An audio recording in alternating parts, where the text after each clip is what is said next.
Firstly, Right. welcome to Krenner. Jamal, you madman already? What's going on? He's down in Cancun, lucky bugger. Yeah, that sounds all right. Probably won't be able to see much of the stream, but thank you both for the advice and kind words. Hey, good job on the Texas Blues Alley Blues Jam. That was great to see you in there, man. Some good players in there, actually. I was, yeah, some good dudes. So Oh, yeah, sorry. thanks for sending that through, and thanks for the super chat too, mate. Very cool. All right, welcome everybody. We've got Lincoln.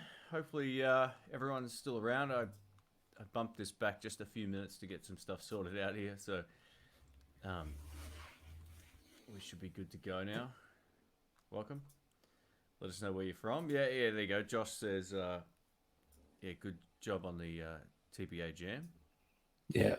Yeah, the wah pedal. That's it. It was a very dirty sound, wasn't it? Be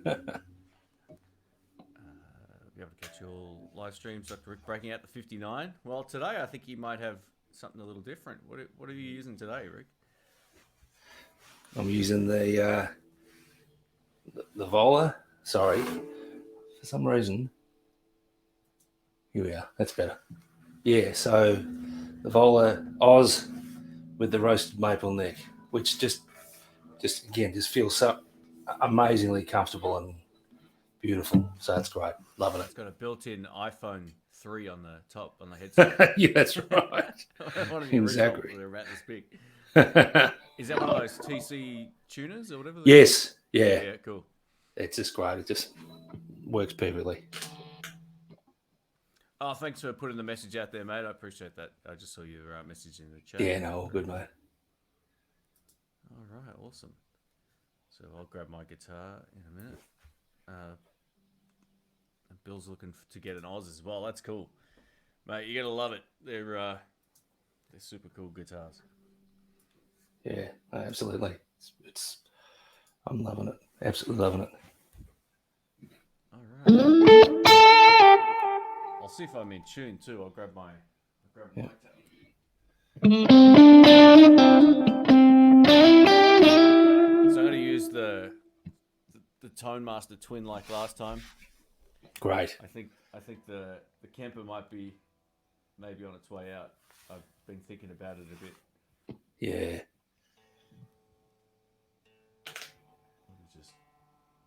I think we're good to go. Look at this Telecaster, mate. Look at this. What? You put the ashtray on? I found it. I did a big tidy up of my pedal.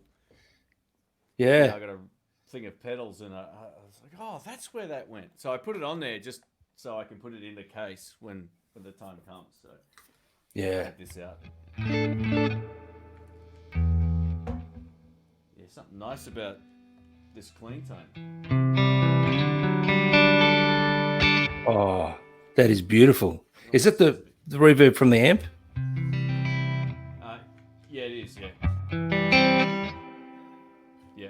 And then Wow. I can't believe it's not springy, man.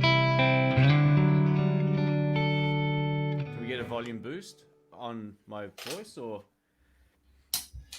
It sounds pretty good to me. All right. All right. I'm too quiet. I've said that a few times. All right, I'll turn up. Is that the guitar or voice? Anyway, we'll work it out. Could be the, I don't know.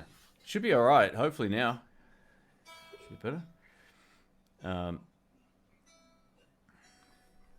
Maybe they mean the guitar's not loud enough. That's weird. It feels really loud in my headphones. Yeah. Oh, it's my voice. All right, it should be better now. I turned it up. Cool. All right, we got John. Welcome, mate. We got Ten Solo Music. Welcome. Yeah.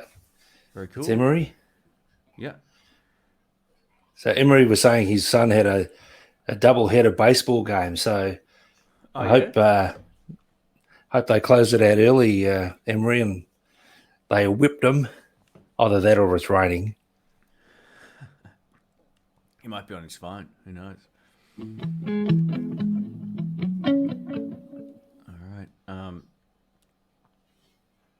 All right. better now. Okay, cool. That's Great. weird. It's strange. I'm using a different mic. It should be plenty loud, but I've cranked the Yeah, gain up. So I've got this super expensive mic, so that's why I'm louder. yeah, you got the good one, man. See, that's the power of the BM800. If anyone knows anything about mics, you get yourself a BM800 and you're sorted. Oh, is that what it's called? Yeah, it's the model number. Oh, I've been calling it the BS 800. There you go. Well, it could be that too. Yeah, absolutely.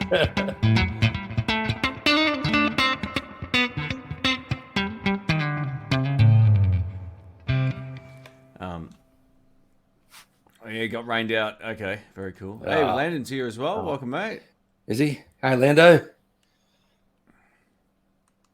Maybe I've got this. Let me have a look at the audio options. I've got disable audio. Have you got disable audio processing on? I unchecked that box.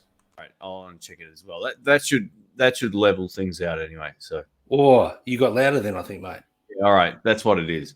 The software brings it up to a point where it's sort of matched now. So yeah, that's good. All right. There you go, mate.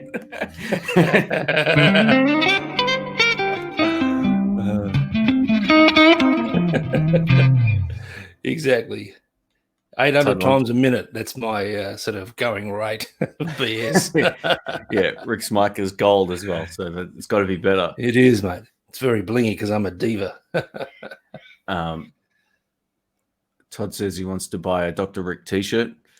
We We should get something sorted out, mate. We'll get like a little cartoon character version of you and something to say. Well, would you like these a are my guitar scrubs. or? Oh yeah, there you go. Yeah. I've seen a couple of patients this morning. If you want to know what a prize wanker I am, look at this. Oh man, how'd So you do that? nasty. It's funny. No, Sue took them and got them embroidered for Father's Day. So got them back and yeah. What a wanker. Funny. I'll have to get. I want to get one of those now. Can you? I buy like a scrub, even though I'm not medical, and get a doctor. Yeah, thing on there? yeah, absolutely. Yeah, but buy scrubs. When you go to the shops, everyone gives you a wide berth, mate. They just go, "Oh no, they're good." That's funny. Thanks for the super chat, mate. Can we get a review of the Marshall Mini Silver Jubilee amps? I used to own the head. It's the best Marshall I've ever owned. We did shoot a video of one of those at some point. I don't know if it was the mini one or not, but I remember maybe you just played one at the store. I plugged into, remember that really blinged out Flying V, the black one? Yeah. I plugged it into a little combo, and I don't know if I just plugged into the wrong channel or did something, but I just could not get a sound out of it that didn't sound like a blowfly in a bottle. It was quite buzzy. Did that have a 10-inch speaker as well? I'm not sure, but it was dry. Yeah, it was dry as a chip, and it just as nasty. Look, I'm sure I must have clicked something wrong and done something. But look, because the Silver Jubilees have got a massive reputation, they're much sought after. And remember that time that guy bought it when we were in the amp room at Sky? Yeah, I was just starting to dig it. That was you're playing through a quad, like a 4x12 quad. It might have been a 212 actually. It was 212. cool. Yeah, okay. Yeah, it was great. Yeah. I could probably get my hands on one, but not yet, unfortunately. Not until we can sort of get out to the store and I can go grab stuff again. So, yeah, hopefully that's not too far away. I can't remember what the tentative date is at the moment. I've kind of given up hope. Yeah. What's it? 13? Yeah, I think it might be a couple of weeks or something. Yeah. So, thanks again for the super chat, mate. I appreciate it. Yeah. We've got Krenner here as well. Welcome, mate. Stayed awake to catch the live stream. Very cool. Yeah. Krenner asked a question ages ago about a Tokai ES 70 something. And I just put, was that the one you had? The red one? I had a 145L, which it's weird. They always change the model numbers. So it's really hard to know all of the different ones, but generally speaking, the Japanese ones are great, like in terms of build quality and all that kind of thing. So, I it's too hard to know them all. Yeah, I can't tell where it's made. The Australian retail price is 1,500. So that sounds a bit China. Yeah, the Chinese one. Yeah. So and Creta's saying that they're charging €870, which sounds quite high, actually. Yeah, it does. It might be better getting an Epiphone for that sort of price. I don't think the Chinese ones are really that much better or worse than any Epiphone you'll find. Yeah, a new Epiphone could be good. Yeah, and it'll cost you less probably too. Yeah.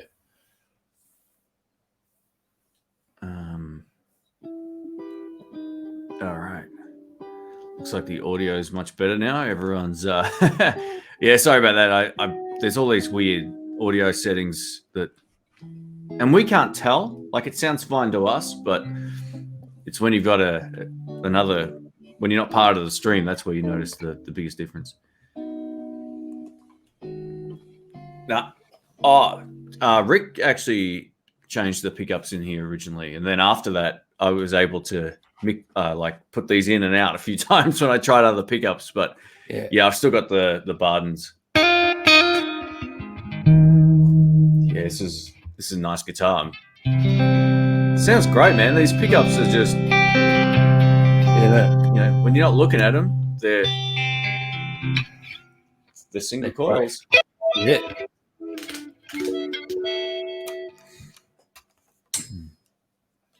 And that's where the tone comes from, mate. This thing. The whole point of that, it's just to rest your hand on, I suppose. I think Albert Collins played with his on. Yeah, he did. He had a sort of bejazzled one or whatever. Yeah. My Strat's got one that's sort of about this big. Yeah, it's really quite small. It looks cool. Yeah, they're good. When you make your film clips, you put it on. Yeah, that's it. Yeah. Oh, Rick's frozen. Oh, yeah. Oh, you're back. There you go. Am I back? Yeah. Hey, Dara, welcome back, mate. Very cool. We've got Matt G. I just Rick is going to sell these as merch to fund another Les Paul. So what's the deal, mate? Are you on the? How's the Les Paul gas now that you've got two? Are you still looking? No, I haven't looked all day. It's 11 o'clock and I haven't. Yeah. No, that's good. Pretty sure two will be enough. Two identical guitars with different colors should hopefully be enough. There's slight differences. They definitely sound a little bit different, I'd have to say, but not much. Yeah. The 58's got a bit more mids, and the 59 is it's got this sort of different sort of voicey attack. It's all good though.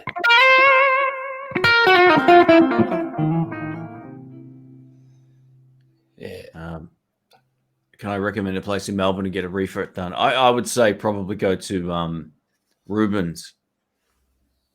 After I had my guitar fixed from there, that he's a wizard when it comes to all that kind of stuff. So he does a lot of vintage instrument refrets as well, all that kind of stuff. Yeah. So yeah, he'd be the guy that I'd take it to now if I needed that sort of stuff done. I mean, Rick probably knows a few other guys too, but yeah. Oh gosh, man, I'm just having a mental blank. My good mate Derek from the Fret Set. That's it. He's set up now in Camberwell. Cool. And he does beautiful work. He worked for Collings Guitars, who make beautiful guitars over in Texas, and then he worked at Maton for a while. But no, he does beautiful work. So it depends on what side of town you're on, Nathan. But certainly Ruben's out in Fentry Gully is great, lovely. Just a small operation, just Ruben and his wife. Yep. You'll get great work done there. He worked on a Fender Custom Shop Strat of mine. Made it as it should have when it left the factory. But he made it good and proper. So no, he's awesome. Here we go. I like to look at the buttons when I see Shane play with regular tele pickups. It looks wrong. Yeah, I got to say, I like these too. I like the fact that they got a bit of an edge to them. You know, it's not just the same old stuff. Yeah, they've got good power too, because you got the modern set. I think you've got the modern the bridge. Yeah. So it's got a little bit more power. So it's all good. I think a lot of people think these are 10K outputs and all that kind of stuff, but they're not. Yeah, no, they're not. No, they're not hot. If you want a hot rails one, get a hot rails. I think that's the hottest humbucker that Seymour makes, but it's just hot, and it's a hot mess, I tell you. It's just a whole, not a lot of nuance, but they're loud as buggery. There we go. Someone just said we should swap over because it would look better. Done. Yeah. Oh, yeah, there it is. Yeah, cool. Does Rick have any Rickenbackers? No, I don't have any Rickies. I've played a few of them, and I don't know, I think I'm just too ham-fisted, and they just feel like a guitar that you need to have a bit of finesse. Now, that could be a terrible sort of stereotype, but I guess I always think of the Rickenbacker 12-string sound, and they just seem to have they're a bit more for that sort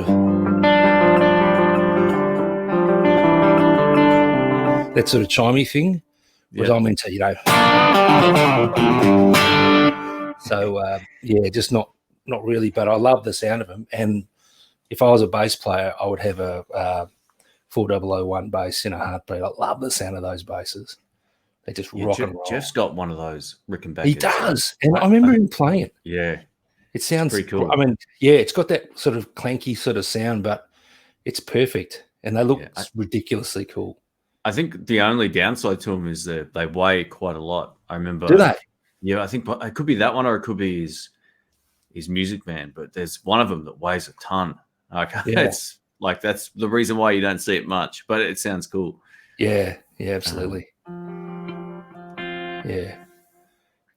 There you go. It's probably what it is. Yeah, because you can't really. Oh, you can, but it's not the same. You have to move your hand position. So. But it looks so cool. It looks totally nostalgic. Don't know. Yeah. Don't check. I think I've got 2 or 3 of them floating around. I'm going to keep it. I wouldn't use them as an ashtray. I just saw a question before about JJ tubes. From Cell Rod 55. Did your turn have a retube? Absolutely. I know people sort of cork sniffers kind of go, JJ's a rank, but I find them pretty consistent out of the box.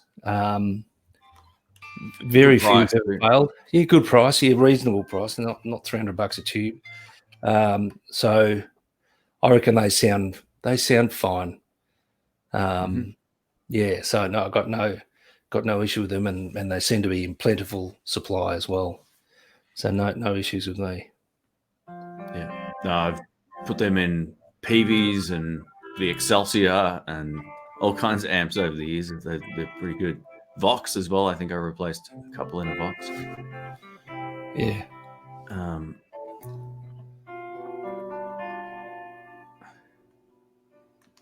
Scott, welcome back, mate. How you doing? Mike says Fender Texas Specials are great in a Tele.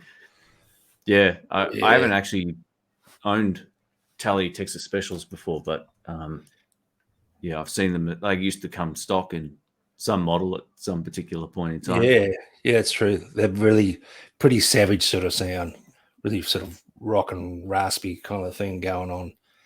But Tele pickups it's a whole sort of rabbit hole you can disappear down. Yeah. Seems the best mod you can do to your amp is to get the best tone is to sell it and buy a super reverb. Any thoughts on the versatility of the super reverb, especially for blues? I think they're great amps. I mean, it's one of the best amps I've ever owned. They're also one of the largest amps I've ever owned, and they're not the loudest amp I've ever owned either. So there's some things about them that you would assume that a 40-watt amp with 4 speakers would be loud for everywhere, but it capped out in a few rooms where it wasn't loud enough. which is really strange. But generally speaking, they're tone-wise, they're unreal. And if you can just mic them up, they're one of the best amps out there. I think they sound great. I was recording one of your gigs at the Brunny. Yeah, I remember that. Yeah. And remember you just hit this note and it just took off. The feedback, it went on for ages. It was one of those magic moments at a gig where just everything is going perfectly. It was you with your Mexican Strat, if memory serves. Oh, could have been. Yeah. I sent it to you and I just thought, man, that's what you live for. Just moments like that in a gig. Yeah. It was great. So no, Super Reverb's awesome. If you got a big car and someone to carry it around for you, then go for it. That's the king of clean, and yeah, they are. It certainly is. It's beautiful amp. I did a list of 11 of my favorite Fender amps, not the best amps of all time, but the ones that I had that were the best, or ones that I used. And I said in that video, the Super Reverb's maybe the best tone I've ever had live, but it is big. Yeah. So get ready for that. And strangely enough, when you listen back to gigs from a recording or a video or something, and you've got another Fender amp, this is the weird thing. Like the Blues Deluxe still holds its own, even with the one speaker. It's a very different sort of sound, but the end result isn't too dissimilar, which is kind of cool about when you've got a good pedal board set up and you've got a good clean channel. You can kind of dial your sound in no matter what. But there's something really nice about the Super Reverb that is definitely worth chasing if you can get it.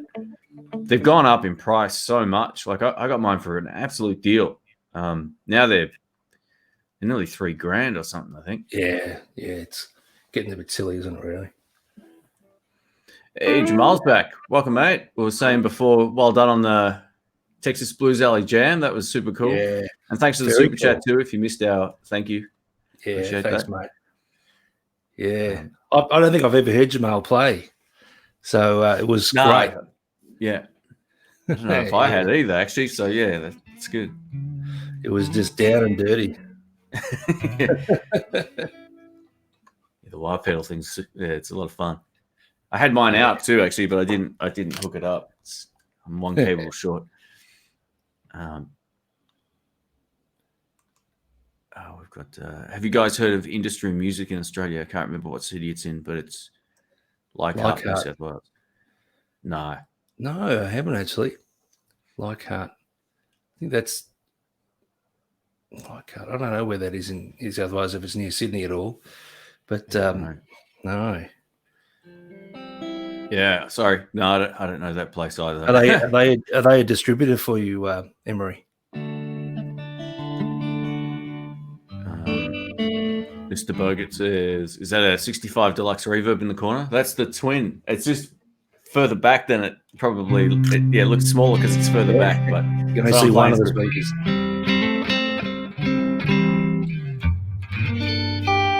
Let's see if we can get some drive here. Here we go.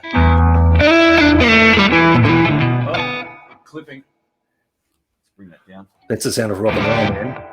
Sorry? That's the sound of rock and roll. Clipping, man. Come on. I didn't really set my amp up properly, so I have to fiddle around with it.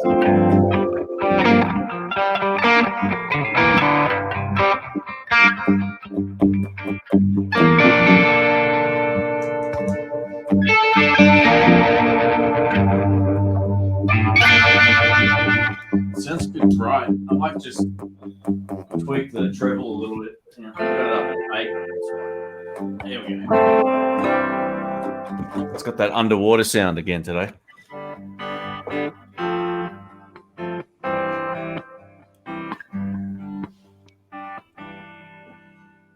Okay, so Emery's saying that Industry Music will be the first Vola dealer down under. Oh, cool. Which is great. Yeah, I don't know those guys. It's funny, nearly, a lot of the companies that do send stuff out, they're always from somewhere else. Yeah. So it's like, where do you get them in Australia? I'm like, I don't know. Like the Dan Electro stuff took forever to finally pop up in some shops. So There we go. JJ's are the best. Very cool. Come from a tuba-holic. Good on you. I'm a tuba-holic too. Guitar ECD. I really am. I love them. Yeah, old 60 super. You know, I think the main influence for me for getting one of those was Tommy Castro. You know, his Strat tone with a super reverb was awesome. I mean, there's guys like Albert Collins. I think he used to play it. No, he was a twin, right? Was he a twin? Albert Collins used to play a big quad, a Fender quad with might have had 6 speakers in it or something. Yeah. But he had a 100-foot long cable, so the capacitance sort of knocked off the top end. Okay, cool. Yeah, because he used to go wandering through the crowd. Albert, he's a dude.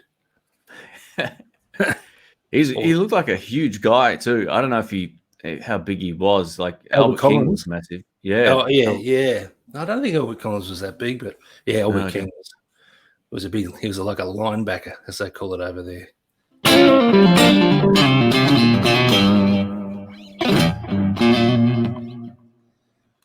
Got Charles from Texas. Very cool. Welcome.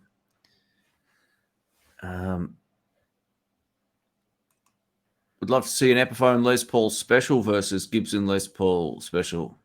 Thoughts? I've done a few Gibson versus Epiphone shootouts, and I think Rick's done a couple as well. But nothing for a while anyway. So have they got any lefty Epiphone specials in? I'm sure they do. Yeah, I think they got a couple. Yeah, I'll see what I can do. Everything's shut at the moment, so I can't go down and grab stuff from the store. I haven't been able to for months. We've got a super chat from Steve Moraldo. Oh, we do too. Canero. Your tone with solid state bass amp and pedals. Ooh. Yeah, it might be a bit weird. Yeah, it might work. Your guitars through bass speakers are not sure. I mean, look, obviously the classic, 59 Fender Bassman was, originally a bass amp, but guitarists loved it, and that became the basis of the Marshall amp too. But a solid state bass amp and pedals. Well, I guess if it was a head, if you were running it through guitar speakers, probably be okay. I would have thought. I'm not sure if the upper frequency range in a bass amp might sort of cut out some of the nice crystal tops. Yeah, you could, if you already have a bass amp and that's the only one you've got, you might be able to dial in something by cranking up the treble, possibly on the pedals and backing it off on the amp. Or if you're planning on buying one, don't just get anything else. You should be fine. Yeah, I would think so. Thank you again, Steve. Appreciate it, man. Yeah, it's a strange question. That I don't think I've been. Anytime I used to have a bass amp years ago, and I remember plugging a guitar into it, and it wasn't overly great. So, if you were absolutely stuck in a pinch, you could probably do it, but it wouldn't be my preferred setup. Oh dear. The enabler has arrived. He has. Welcome, mate. Yeah, good to see you, mate. We've got to apply the pressure again to Dr. Rick. Just another week goes by, another guitar gets delivered to the house. No. You've been good for the last few weeks, Rick. I'm impressed. Well, yeah, I have been very good the last couple of weeks. Before then, not so good. No, terrible would be a better word. Yeah, we're getting some weird underwater sounds today. Are we? Yeah.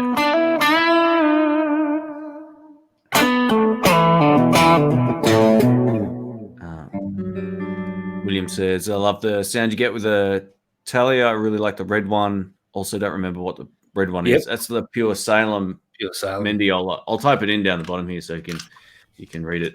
That's good guitar, William. And you probably noticed another prominent guitar YouTuber, Andy Martin, using one as well. He gets a great sound out of his too. Yeah, that bridge pickup is really, really cool on that other one. The neck pickup's nice too, but the bridge pickup's the star of the show on that red guitar. So.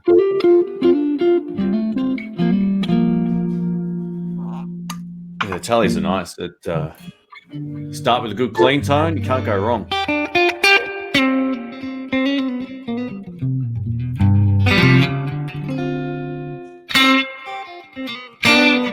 It's funny how many more people like the sound of the twin directly into the audio interface over the Kemper. It's, was it?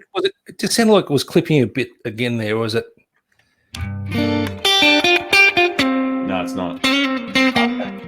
Might just be the magic of StreamYard. Yes. It worked well last time, so I don't know. Yeah. What the deal is with that. Yeah, even the voices, to me, your voice is a bit weird. I'm going to, I don't know. Doesn't matter. Maybe turn your voice mic up a little bit if you don't mind. Okay. Yep. Can do. Can do. Yeah, that's who sort of. Awesome. Cool. Yeah, Andy makes anything sound killer. Yeah, Andy's a great player. He's got a lot of stuff in his bag of tricks. He does. Got this unusual way of holding his pick too. You know, there's hardly any of it showing.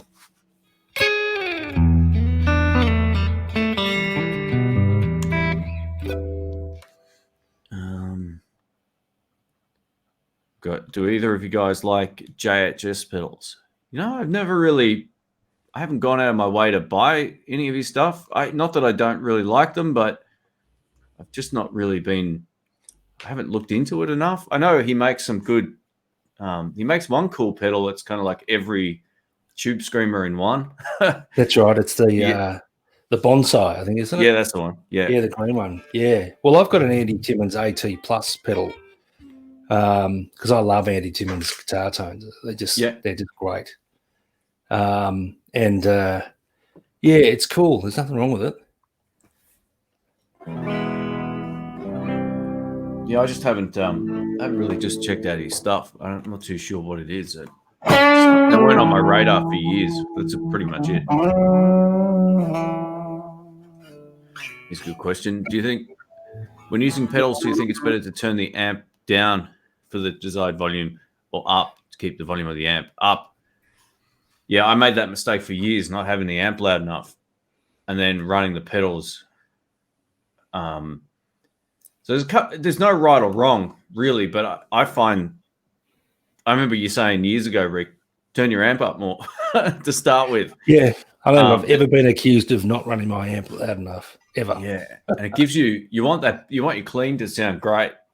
And then if you've got a rhythm overdrive, you can put it on to set the volume wherever you need to it. But having a big loud sound to start with is definitely an advantage if you can. And there's times where you can't be loud all of the time either, so you can use your pedals as an attenuator.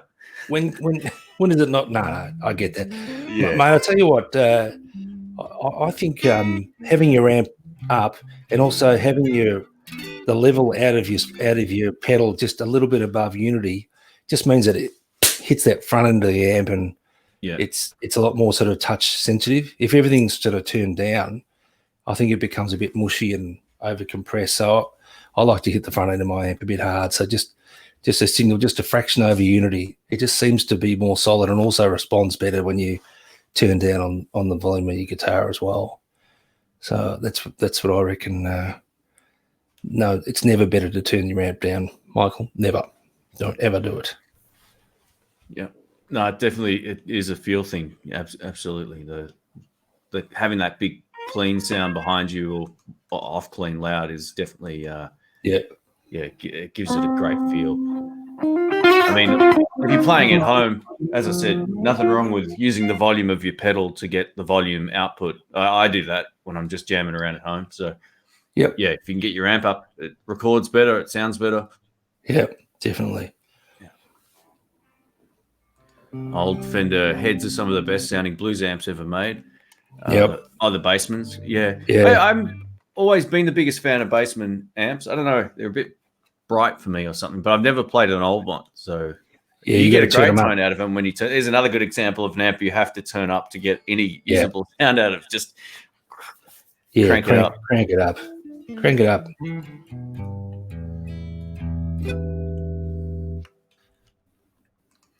I just realized I haven't played guitar pretty much most of this week, which is pretty rare. Fair thinking. What? Yeah.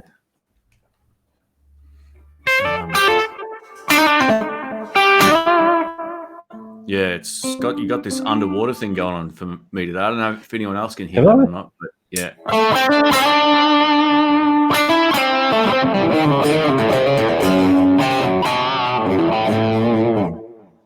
Underwater? Yeah, a little bit. It might be a game thing too. Do you have any? I think it could be a volume related thing. Do you have any more headroom on your sound card to turn up the guitar? Yep. Let's see how I go. Yeah, that's better. Maybe it's just me. I don't know. I'll let everyone decide if it sounds good or not today. The jury. Yeah.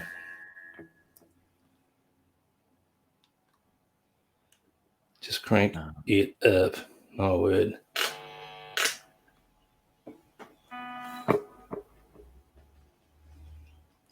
Hey, David, thank you, man. He says, thanks to you, I have an Essex Nashville Tally and a Princeton with a 12-inch Alnico Blue speaker. Very cool. Yeah, those amps are great. Those the ones with the 12-inch, they're really cool. They're louder than people, kind of think they are too. Landon bought one of those recently, and yeah, they got a big sound. Those Alnico Blue speakers really suit the Princetons. Yeah, there you go. YouTube's adding vibrato on your behalf.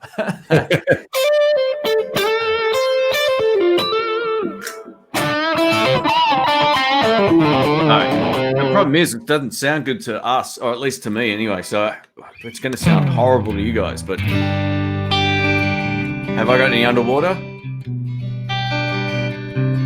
Yeah, it's almost like when you play quietly, it goes underwater. Yeah. When you hit hard, it's great. Yeah. That's the max on today.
Times.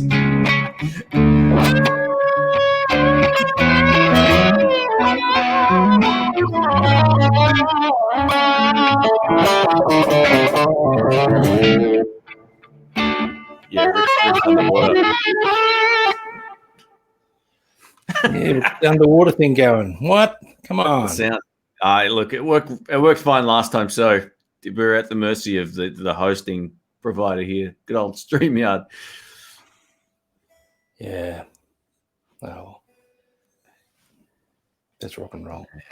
If it was, the voices would sound weird as well, because all the guitars are going through the same sound card as our voice. So yeah, that can be a problem, but yeah. Man. Sorry guys. You work out our sound problems for 2 hours. Oh. Yeah, it's a bit of the issue with the live jamming. Sometimes it works, other times it's horrible. We've copped one of the bad days today. Nothing's changed. No. Well, why don't you just play for a bit? I'll just sit out and you can have a bit of a play. I mean, how's that sound to you? Is it glitchy?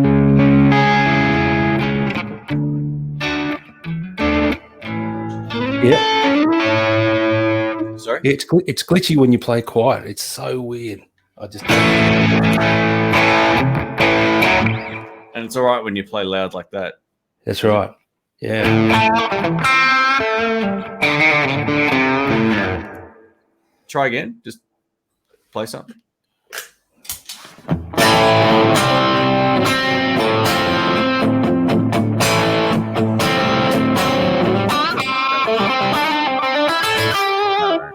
It sounds okay-ish. It just doesn't sound very loud. Like usually it's louder than that.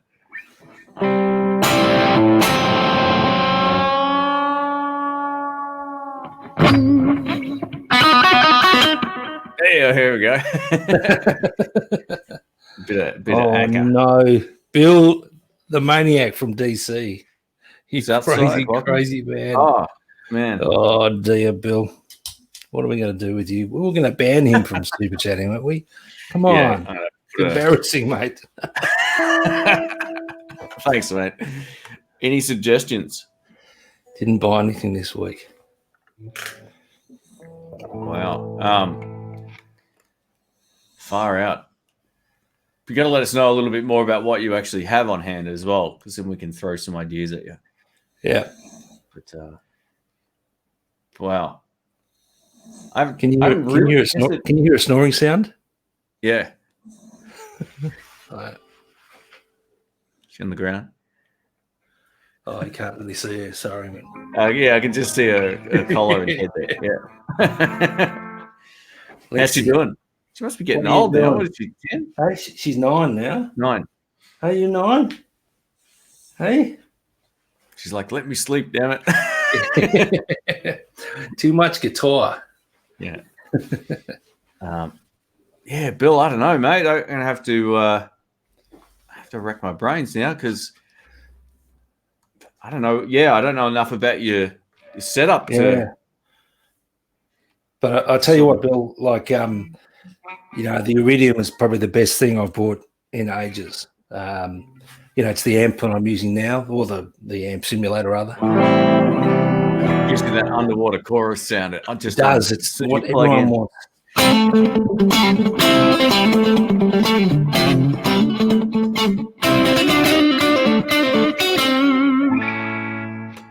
Yeah, they're good. They are really good.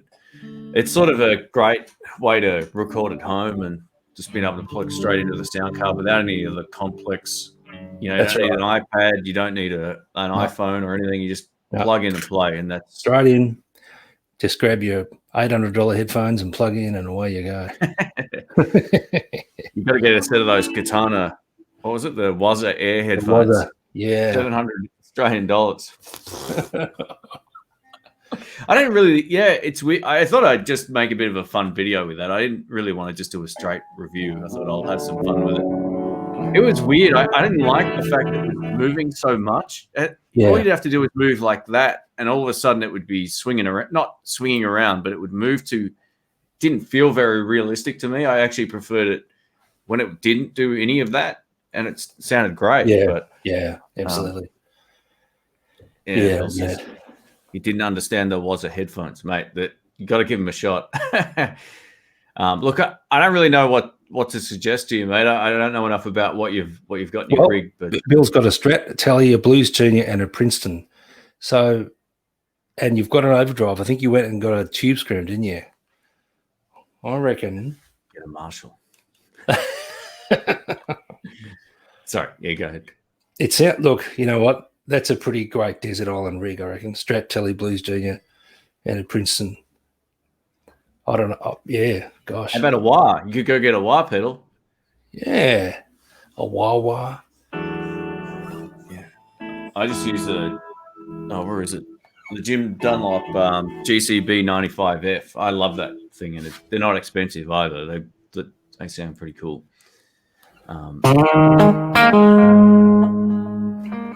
Yeah. Thanks again, mate. We'll rack our brains. Give us some more suggestions, everybody. We'll get Bill to cave to some gear gas.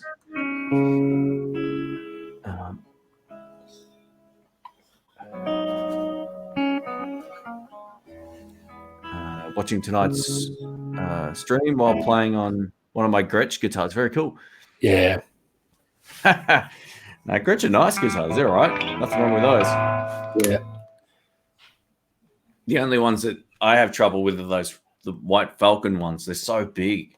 They're a weird guitar to play for me, those things. They're beautiful visually. Mm. And the Chet Atkins, what was it called? The Country Gentleman or whatever. Country Gentleman, yeah. They're great.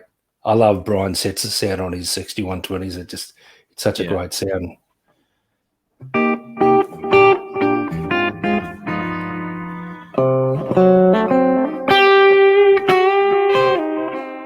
Retro Vibe. What is that? Retro Vibe. I'm not sure what that is. Is that maybe a pedal or a Retro Vibe? Yeah, I don't know. Yeah. There we go. Get a max on. So that's what I'm running on my board. That overdrive you heard before, still on? Yeah. That's the Apex. I'm digging this pedal, mate. I got to tell you, it's great, mate. It's fantastic.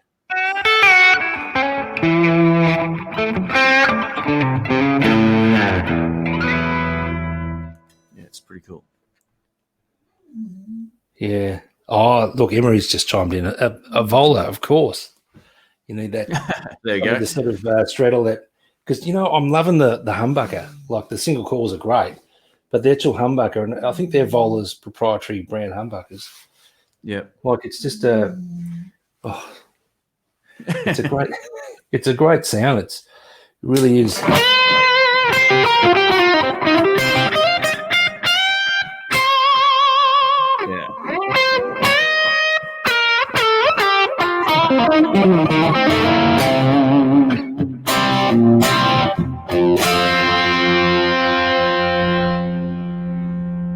And then you can go back to Strat.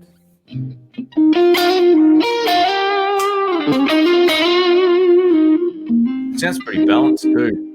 The difference between the it's great. It doesn't get big and loud and whatnot. Definitely. Devil Cat amps. That's a brand I'm not familiar with either. I know Bad Cat. Yeah, Devil Cat. No, I'll check them out. I might have lost context of what that was for, but maybe that was one of your suggestions. Bill's asking, does the roasted maple feel different?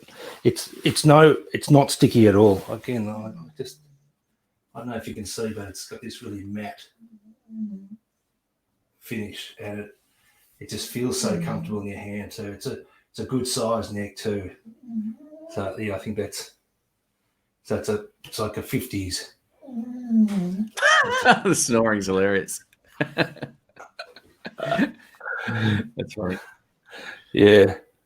So no, the roasted maple just feels really, really good, which is why some of the top end builders are using it as well. It feels good, but it's also really steady, stable as well.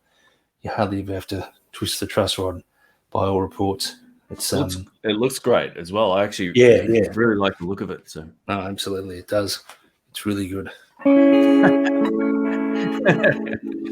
Nominated for an Emmy in the acting. It was a headphone video. Yeah, man, I wanted to have some fun. I thought I'm going to make a very different video just for the heck of it. So that's what came up. I was like, I actually tried shooting that video twice.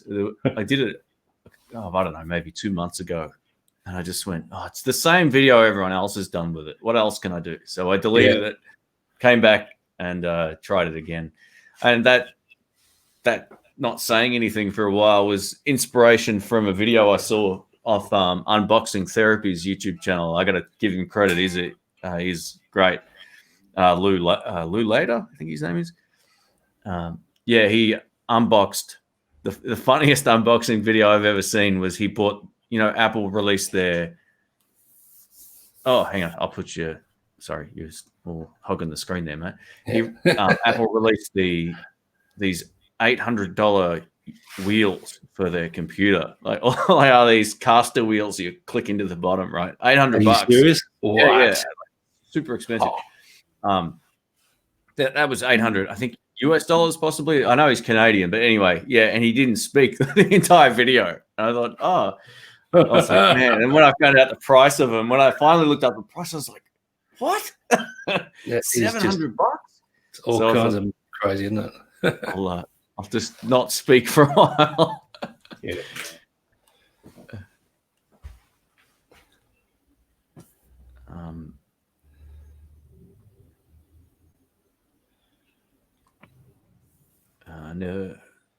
1996 50th anniversary tally.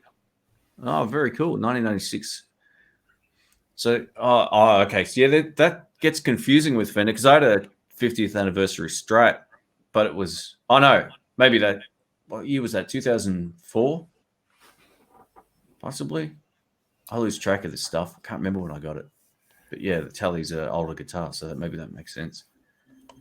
But there's anniversary guitars at Fender, and then there were the actual guitar release date anniversary guitars. So it all gets a bit confusing. Yeah. Yeah, because I'm thinking 96, okay, that's back to 46. What were they doing in 46? I don't know. Yeah, I don't know. Might be the brand one, the brand.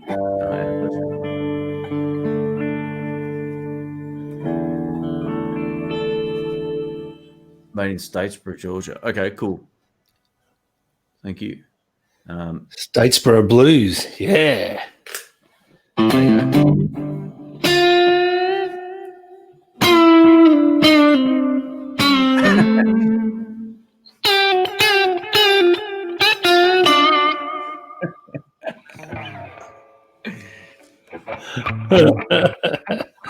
Hey, Chewy.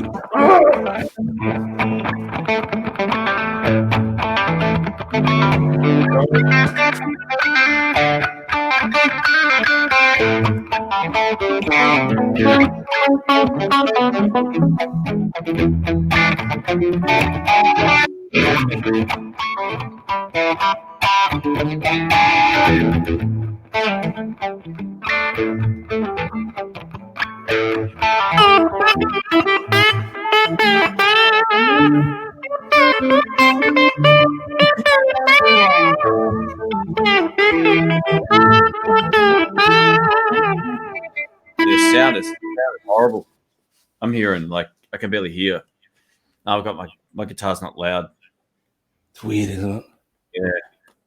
Maybe it's because it's been raining a lot. Because you know how in Australia we're so awesome with our internet that when it rains, the pits fill up with water and it's literally coming underwater. Who knows? I don't know. Yeah, it's strange. I could just hear it. Just sounded like you were using the volume swell on your guitar. Yeah, no, sounded like it was like it's kind of weird. Yeah, there we go. The 50th anniversary track from Mark 6. Okay. Yeah.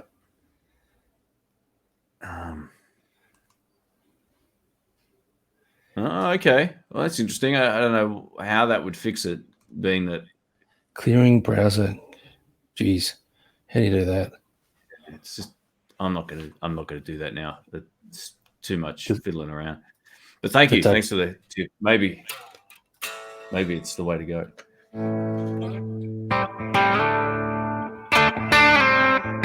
It sounds good with one of us plays. So there you go, Rick. Yeah. You play, mate.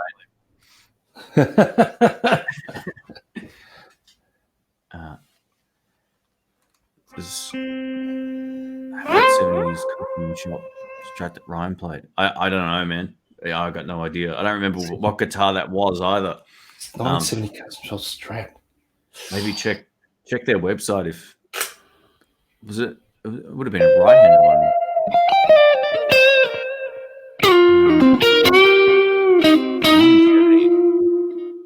I don't remember. Sorry, man.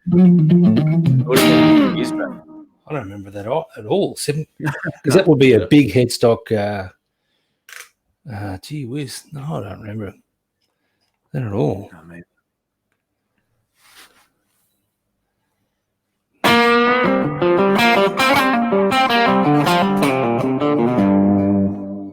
It's funny. We just got asked that earlier too.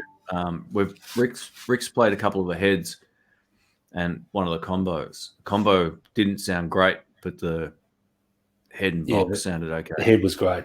Yeah, head is really good. there must have been a video about this somewhere that was really popular if people are asking about it all of a sudden, because we don't know. I don't normally get too many Marshall. I wonder if they released a Jubilee Mini in the same series as, the JCM 800 that they released in the smaller thing. That what did you have to set the treble and the presence on to get a good tone out of it? Sorry, say that again. What did you have to set the treble and the presence control on that Mini JCM 800 head to get a good tone out of it? It was, from memory, it was pretty bright. Like it was a bright amp. It was so, I think presence was on 0 and the treble was on 1. Yeah. It was the audio really, really bright. Yeah. That's right. I think I heard. Yeah. Yeah. They were really, really bright. No doubt about it. It sounded pretty good with humbuckers, though. I got to tell you, that bright sound worked for the tone of that amp. But I remember we went back in and played that. I can't remember what guitars we were using, but it definitely wasn't like you didn't have Les Pauls at that point, and it was overly bright compared to the DSL even, and the DSL's got a lot of tops with the stock speaker too. But absolutely. Yeah, they're not on my radar of an amp I want to invest in at all. Yeah.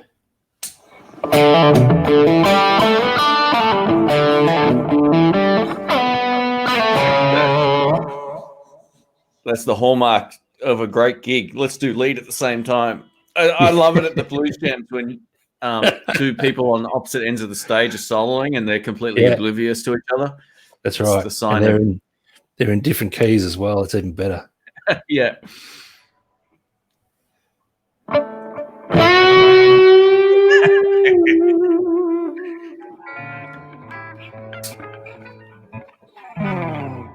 Oh dear. I wonder if we can, if we turn off that processing on both of them. Okay. I'll give it a crack. Off. Okay, disable audio processing. Here we go.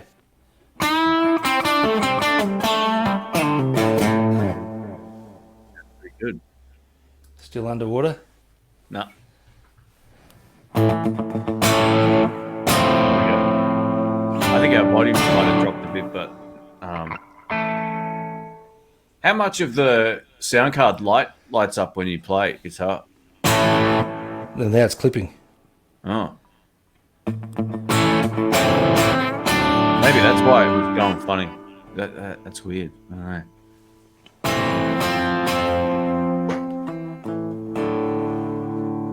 Yeah. Anyway. All right, we'll see if that's any better.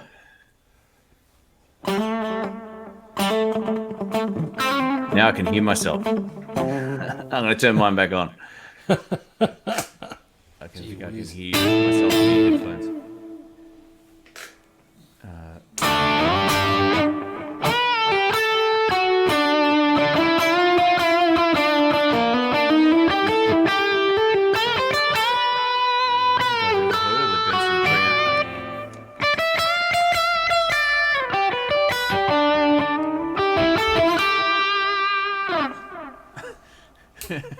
Who knows? There you go. Rick's audio makes you feel like you should bust out the snorkel and wetsuit. Yeah, go on.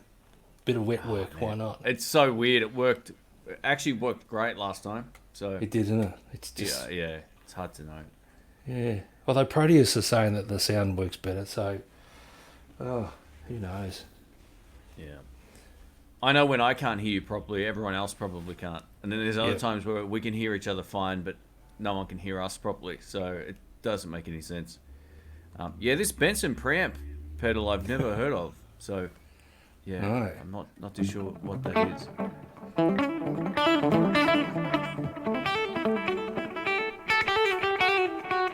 What about compression? Do you ever use compressors, mate? Or? Perhaps on acoustic guitar and vocals if you're in the studio and you want it to sound less crap.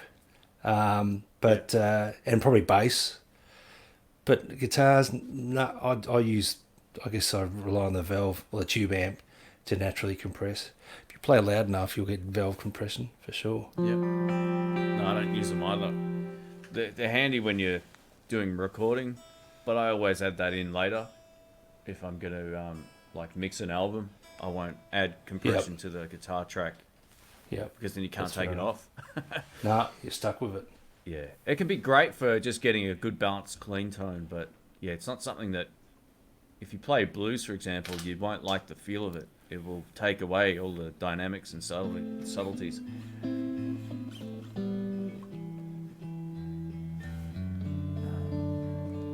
Marshall Origin 50H with Eminence Governor is an amazing rig. Yeah, that would be a great choice. Yeah, the 50s are their best ones out of that range. The Origin. Yeah, the 50 head is by far and the combo one was actually pretty good too. Yeah. But the rest of that range I didn't like. They're 5 watt Origin amp, man. That should have been was recalled. terrible, was it? Should have been recalled before they released it. Or they should have fired whoever designed it. It was the worst sounding amp I've ever heard. No way. Yeah, the Bugera V5 was like light years better and half the price. Yeah. Anyway, that's my opinion. I like the 50 though. The 50 was by far the best one in that range.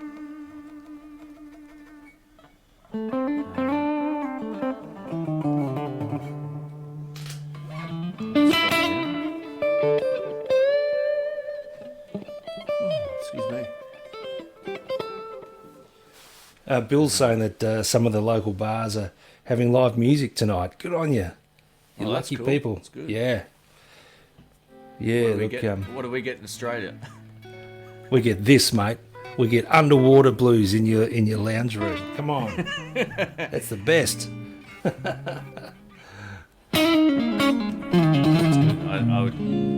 I'd like to go see something live music or a band or something would be great. But Yep. Maybe when we come out of this, there'll be a renaissance of live music, mate. People will realise, man, we haven't had it for so long, and yeah, when it was on, we never went to it. We just sat in bars being cool, looking at our phones. Maybe they'll say, let's get out there and see some live music, and it could be really good. yeah. Well, that's it. Hopefully, that's the case. It'd be good to definitely, just have it back and being able to. People will make more of an effort. I know I would. Made Definitely. The point a while back on another stream where I said, go out. Yeah. It'd be like, oh, your friend would be playing somewhere. And it's like, oh, can you really be bothered? And now it's like, yeah, I'll come down. Yeah, do it. Yeah. Go out. Exactly. Yeah.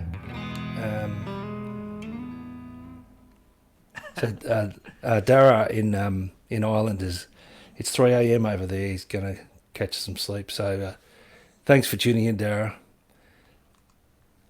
Yeah, sorry thanks, about mate. sorry about the underwater sound. That's terrible. That's the hallmark of the In the Blues live stream, mate. Don't worry. Yeah, absolutely. Yeah. Christopher Valdez asks our opinion on Supro amps. Here, we've talked about these before. I reckon they're fantastic. That just what was it? There's I think a 210 amp that sounded great. The Royal Reverb, was it, or something? Yeah, that's the one.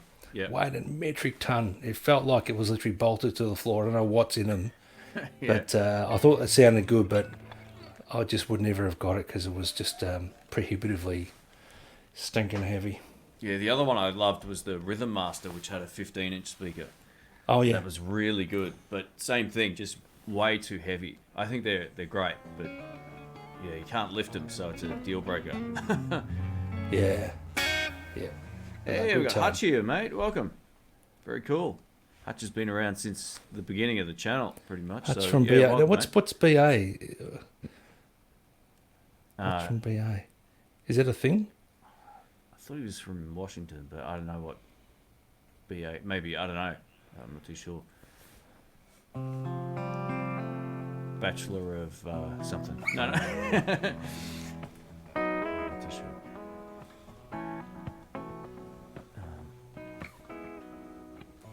Did I update my Tone Master with the Bright Cat mod? No, I don't know about that at all. You're going to have to fill me in on that. Mine's all stock. I haven't done anything to it. Bright Cap. I didn't even know they had a Bright Cap. I know Yeah. on a deluxe reverb, they had a Bright Cap and a lot of people snipped them off. But maybe it's a joke, being that it's all digital. Sorry, Andy. I'm a bit slow. Yeah, I don't Folks know. is dumb where I come from. Or maybe there's an update where you can get some sort of different sound. Gosh. So I still got the underwater sound going. Bell Atlantic, US phone company. There you go, Hutch. Cool. Ah, there we go. Massive blowout cobwebs at the Mount Dandy. Yeah. Yeah, it'll be we're going to be wrecked after 3 songs. Yeah. Yeah, absolutely. Well, given that your 3 songs usually go for about 40 minutes. Yeah, exactly. It should be all right.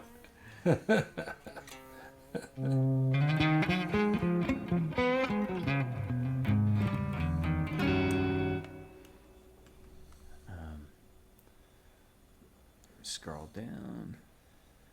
But 2 Super O's, beautiful sound. Yeah, there's nothing wrong with the tones. No, I was so tones close are to wicked. buying that Royal Reverb. It was a monster. Yeah. I played through them at GitCon actually.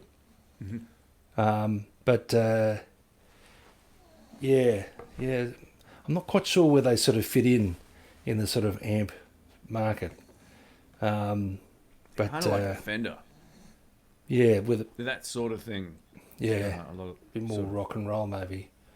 I know Phil X has got a Supro in his rig. He sort of has a 2 or 3 amp rig, and the Supros I think sort of handle the mids, and his big Friedman Phil X head is the sort of the big bottom end thing, and then I think he's got a 3rd amp that does the tops. So if you got roadies who can carry your stuff around, then that's cool. Yeah, they're just too heavy. Like the 210 was way heavier than the Super Reverb I had, which just doesn't make sense. Yeah.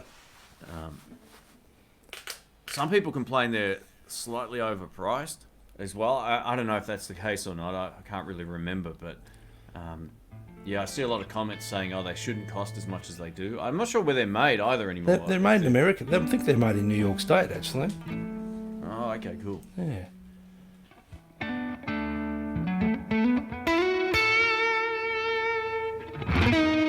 Oh, Sounds all right. that's the jazz scale. There's no underwater sound there, mate.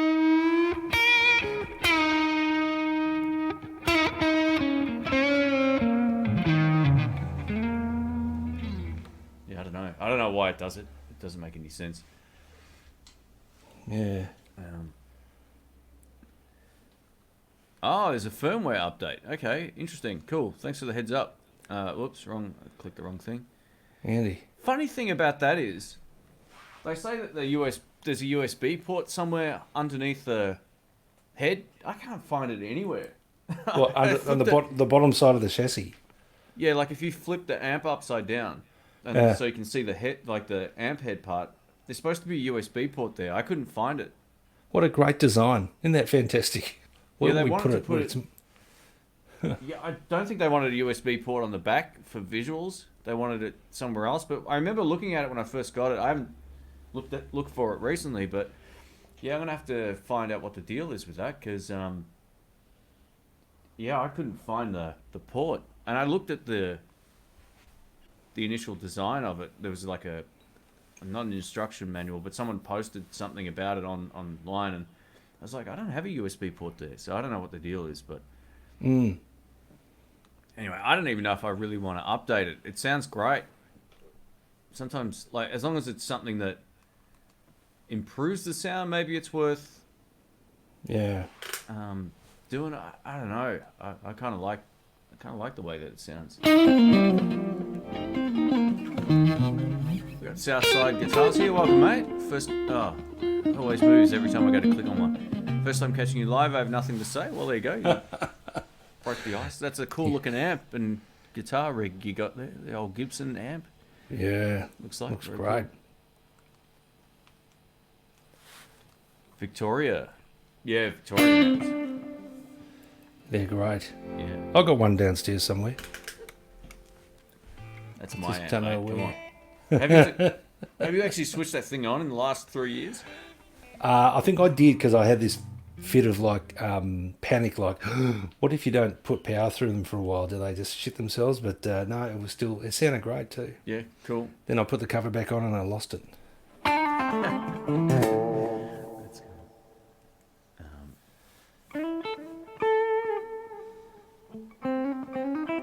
Oh, there you go. That's a good way of buying if you can do that. Yeah. Craigslist. I always thought there was like a pickup joint. There must be something else. It's a bit like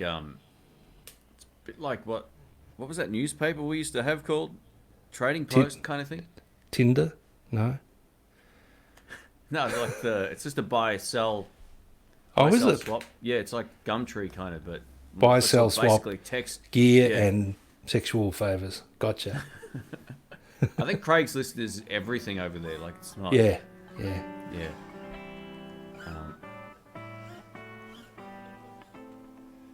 Isn't that what we do? Buy stuff, then Google mods. Man, I don't know. Yeah, I guess we're all guilty of that. I do that with speakers, or I've done that with speakers, but that's about as far as I need to mod amps. Usually, if I don't like the sound that much, I don't buy it.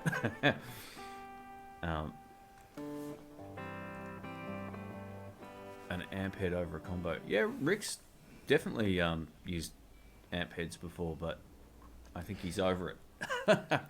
Jamal, this is going to be one of the most un-rock and roll things I've said in a while, but yeah, so I had a Friedman Dirty Shirley head and cab, and I did like the sound of it, but I'm just a lazy bugger, and have to cart head and cab. It means, both hands are full. Sorry, both hands are full, and it means more than one trip from the car. So I figure, and I just, the combo thing, I've decided that's what I'm going to use. But yeah, the vintage. Actually, I played through a vintage modern the other day, and I thought it was great. Really, really Cool. good. Yeah, it's rock and roll. Jamal, you're just badass enough to make it sound great too. He's already got a Marshall DSL too. I think that might have been what he was playing in the in that Texas Blues alley. Oh, I couldn't tell. There was so much rock and roll sort of gear. It was awesome. It was cool. Yeah. How much gear does Rick have downstairs somewhere? Lots. He's That's got very, guitars that's very that personal. I Tell haven't me even about your seen. gear downstairs. What?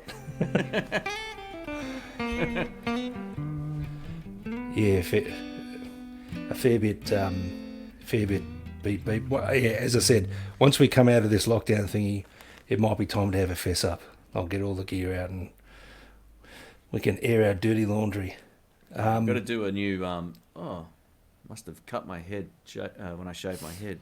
That's not good. Yeah. We're going to do a new rundown of your guitars at some point, mate. Definitely. Bill's asking if I get a Volo, he'll order it through Emery at 10 Solo Music. Never purchased a guitar online. Any thoughts? This made it from Nashville to Melbourne. In tune. Absolutely perfect. Packed. Yeah, same with mine. Unbelievable. You know what? If you were sending a transplant organ through the mail, it wouldn't have been packed as good as what Emery did. It was amazing. It was absolutely beautiful. And for it to be in tune, I know that sounds like a bit of a wank, but yeah, it was sent in beautiful condition, and this thing is great. I was gassing for a Strat. I think this has definitely ticked all the boxes for me. We'll do a video of it whenever we can, and Absolutely. that'll really showcase. I know it sounds great with the underwater flanger reverb on, but when you hear it properly, you'll go, oh yeah, okay. Now look, both of them, unlike some of the other parcels that have shown up, the Vola stuff was, as Rick said, packed beautifully. So yeah, you won't have any issues.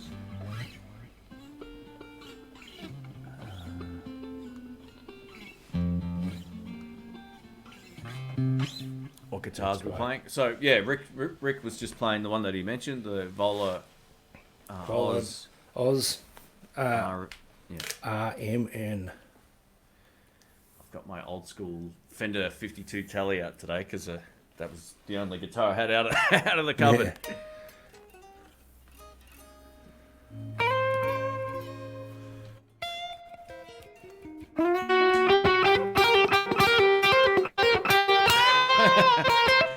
Rick's frozen again. Oh, there he goes. His fingers are moving.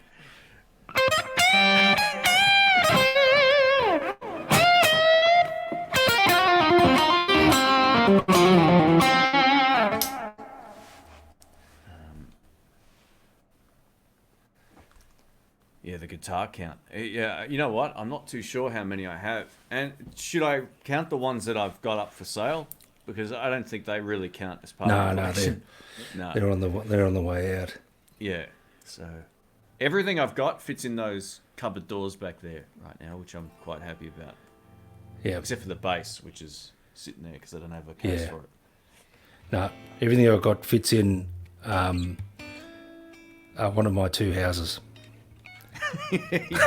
Just joking. Come on. No.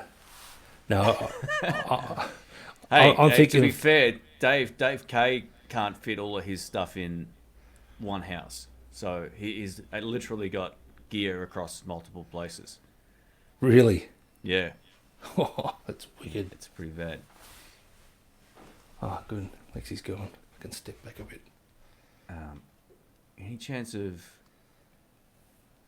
a video about guitars with thicker or fatter necks? Yeah, could possibly come up with something for that. Yeah. Yeah, there you go.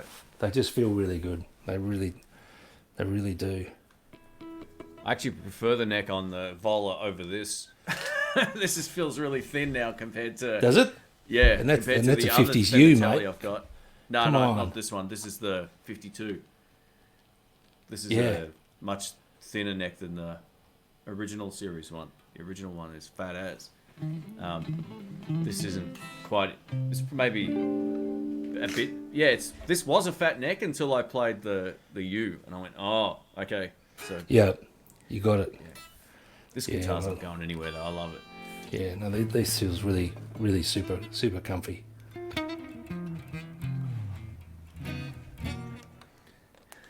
Yeah, I've seen this. Oh, where is it? The bloody chat keeps moving. I have to get industrial racking from Bunnings to store my stuff. That's cool. Yep. He needs a rack to store his junk.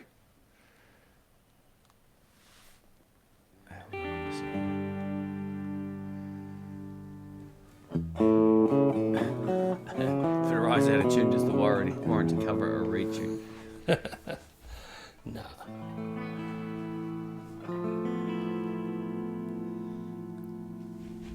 It's got one Les Paul for each house. Yeah, there you go.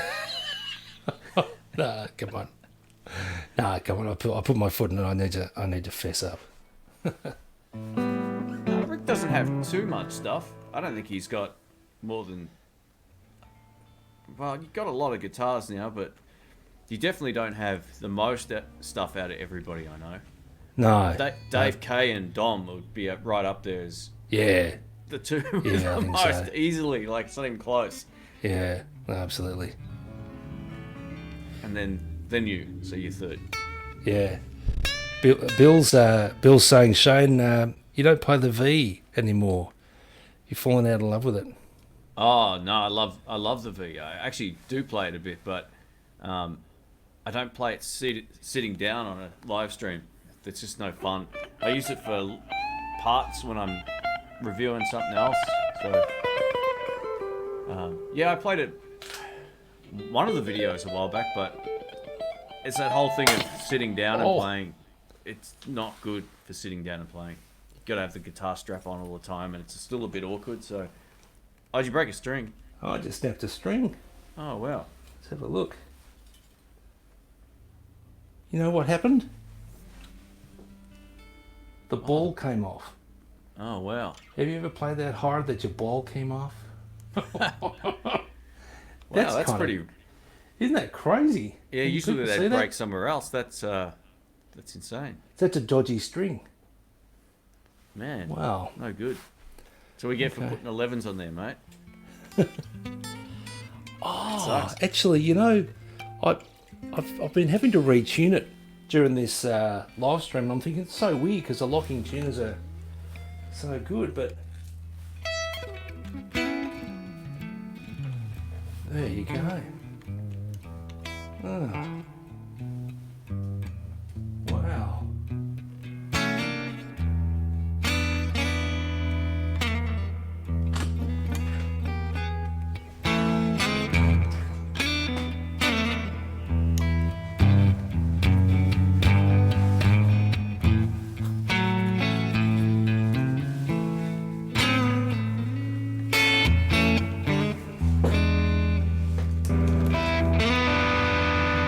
Let's turn the drive back a bit here. Oh, there it is. There it is. This is Rick's metal side coming out now. Sorry.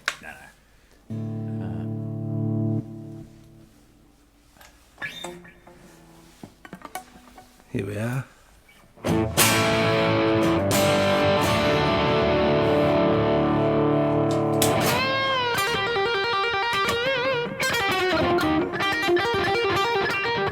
Sounds good.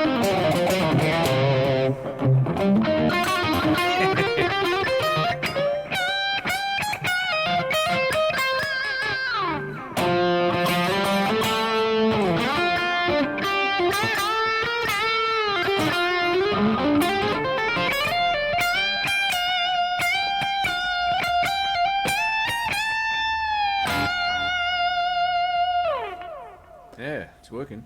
Sounds It good. does work. I mean, like tone-wise too, I could hear you fine, which was. You're right. It must have something to do with playing hard at the moment. It just responds better to a bit more volume. Or Yeah, something. none of that weird sort of gaugy things. How's that? Yeah, there you go. How's that feel after playing your Gibsons? It's got a thinner neck, Yeah. so it feels a bit fast.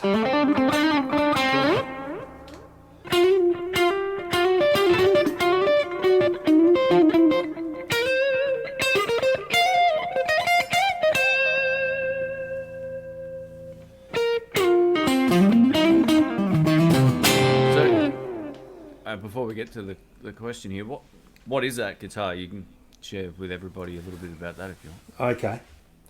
So this is a Framus Panthera Supreme.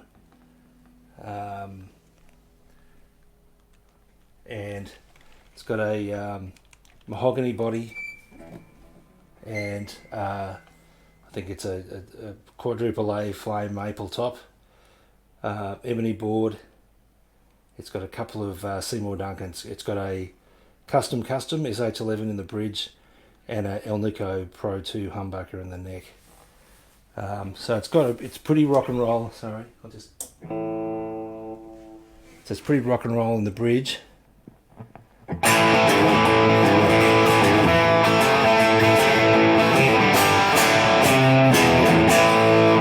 Sorry, clipping.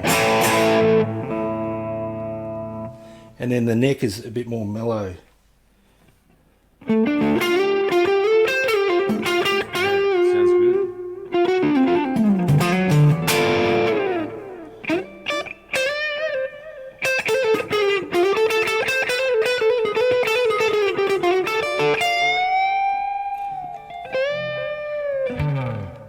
Sorry. Yeah, Yeah, very cool. no, it's great. And it's got these, they're called ratio locking heads by, see if you can see them. Oh, sorry. Oh, hang on, let me bring this up. Yeah.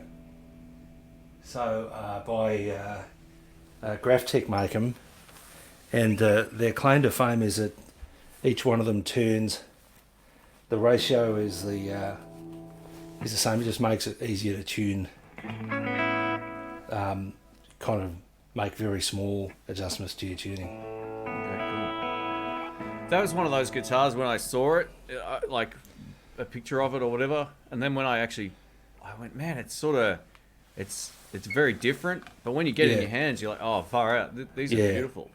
Yeah, it's like a I guess they took the mahogany guitar, maple top, double humbucker guitar, and just sort of put it through the old German design machine and whatever. Jamal, have a good night, mate. Thanks for the support. Appreciate it. And well done again on the jam. It was great. Super cool. It was really good, Jamal.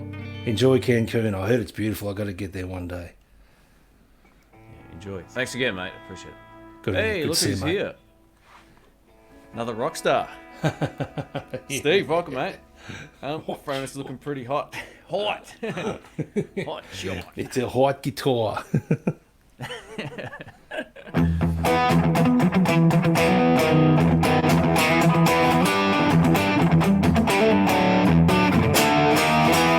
You're getting into some pretty interesting guitars, Rick. We're going to have to see how pointy you can go now. That's going to be the goal. Yeah. We'll have to This is in no way pointy. get you like a Dean. No, I know, but we'll have to see if we can get you a Dean or some sort of Schecter. Looks a bit like Gumby, don't you reckon, the headstock? Yeah, it does. Yeah, it does that look.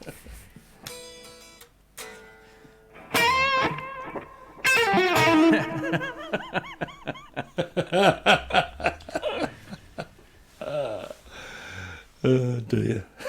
It's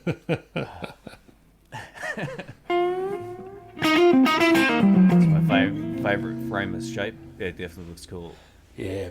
When I saw Hans Platz's black one at KidCon, I thought, man, that looks rock and roll. It looks really cool. But man, that guy's a monster of a player. It's just he's one of the guys that if you ever want to see how easy electric guitar can look without actually being, Hans is the guy. He is. he's a maniac. He's like flying around everywhere. He looks. Yeah. Like, oh yeah, it's just another day on the. It's too easy. Let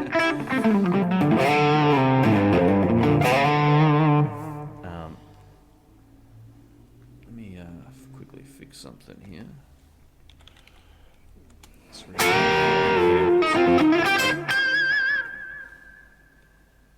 if this fixes it.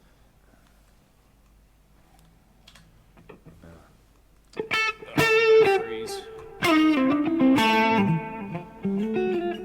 This might be one of the last streams I do on this Windows computer. Oh yeah? Yeah, I'm going to turn it into a file server. I'm going to upgrade my editing computer coming up pretty soon, and yeah, this just doesn't work that great anymore. Let me fix this real quick. There we go. All right. I just want to No more underwater sound, eh? No, I just want to adjust the color.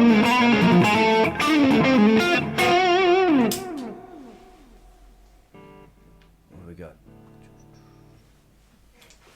Yeah, I used to call that guitar the Leatherface guitar. For some reason, it looks like pieces of sewn together flesh from a horror movie. From a distance, at least. Anyway, like the old Leatherface mask.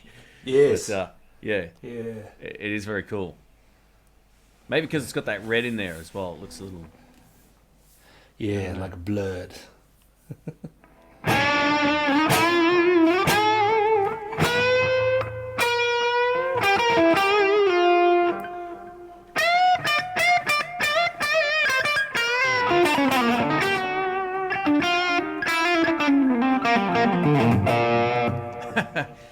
That guitar looks like what would happen if Dr. Seuss drew a Les Paul, and I loved it. Could be. I love it, yeah. Yeah. Dr. Seuss, man. That's very cool. Very cool. Yeah, no, it's a nice guitar. Initially, I thought it was a bit too blingy for you, and I wasn't sure whether or not you were going to be that much into it, but yeah, it's cool. Yeah. Look, it certainly feels ridiculously, it feels great. There we go. Bebop says, Beep Beep, sorry, says, we know Rick will have a BC Rich. Come on. Could be. Look what I found. Is that it, is it? Sorry.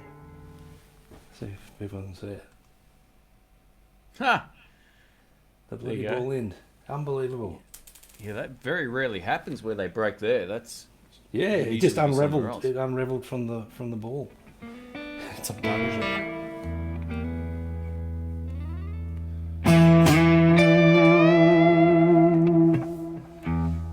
David James asks, what drive pedal are you using, Dr. Rick? I've actually got a couple on the floor today. I've got this one by Drybell, right company from Croatia. It's called the Engine, and it's a preamp. So basically, it's meant to be a non-master volume Marshall on the left side, which is so. What was the brand again? You were breaking up. Drybell, Drybell. So I'll just turn down my gain. So this is their Marshall, their sort of Marshall sound.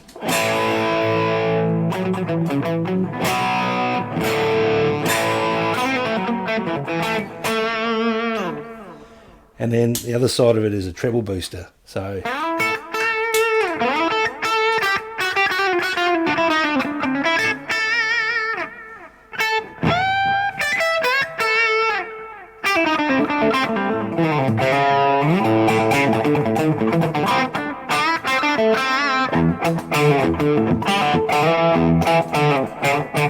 My guitar cable is caught in the chair, and I can't. I can't get it. looks like you're tied up, mate. Oh, there it is. Got it. Far Yeah. out. It's been like stuck in the chair for ages. Yeah. Um, And my other drive is a by King Tone. It's called a soloist. So it's basically just like a tube screamer. Heaven forbid Dr. Rick buy a tube screamer when we can get one Me? that's exactly the same. That costs 3 times as much. Hey, Hutch, thank you, mate. Appreciate the support, mate. Thank you. Ah, too kind, mate. Probably it's one of the few OGs from the early days of the channel that's still around. So thanks, mate. Thanks for the support.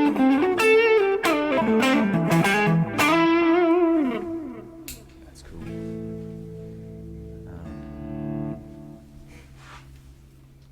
Actually sounds. Steve just said it actually sounds pretty good for StreamYard. When I tried the sound got all wishy-washy. Oh no, we've had that 90% of this stream too. So Yeah.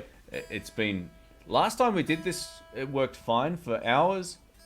The time twice before that, it didn't work, and today's been hit and miss. So yeah, I don't know.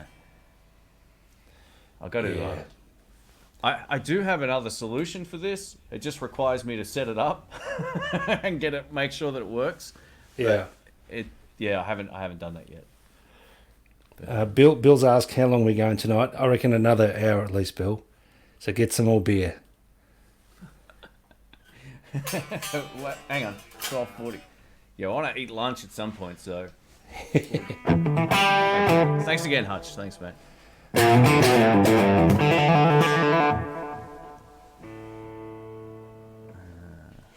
That was that question before. Dale says, "Got to run, gents. Take it easy. Thanks, mate. You too. Thanks for hanging out."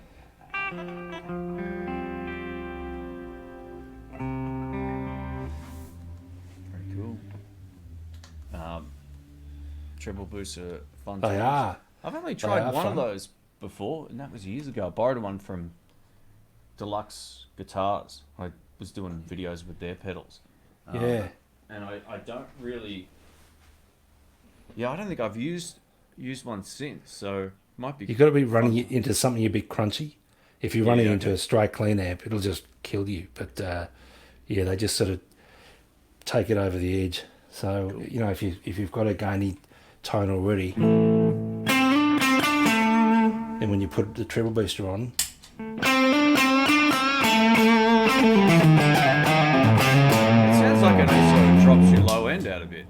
yeah, it does. It Yeah. it really just cuts through, you know.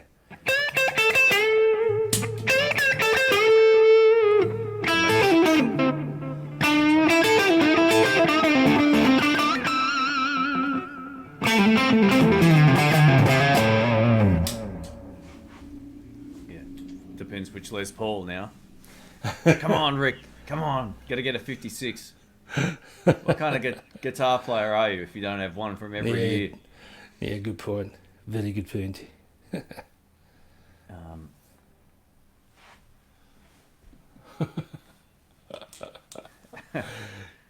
Do you keep a guitar in your office / doc's lounge? Look, occasionally I do. Meg 2807. Yeah, I'm what we call in Australia a GP. In America they call it, or North America rather, they call it a family physician.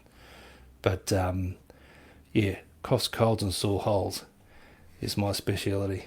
But I do a bit of surgery as well.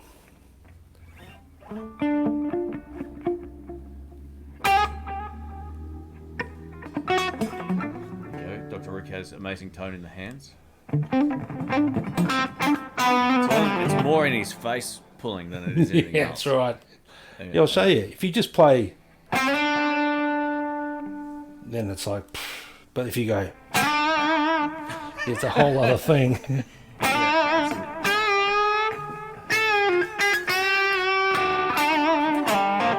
Cold today or what? Or is it just me? Sorry? This room is freezing. Oh, I've got the sun streaming in through this. It's beautiful. Man, The sun's lovely today, mate. Get out there. I never open these blinds. Maybe I should.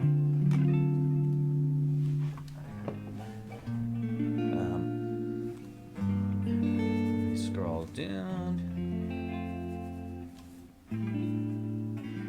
Yeah, that's it. We're on the free plan, obviously, too. So I just can't justify $30 a month for a service that doesn't work properly all of the time as well. So if it worked all of the time, fine, and we could not have the underwater audio, then Yeah. it'd be a no-brainer. But I'm going to try, at some point we'll try this other system through OBS. I know how to link 2 separate video streams up through that and stream that through a second computer. That would be great. So we'll give it a go. Yeah. I keep saying I'm going to do that, and I always get distracted, but yeah.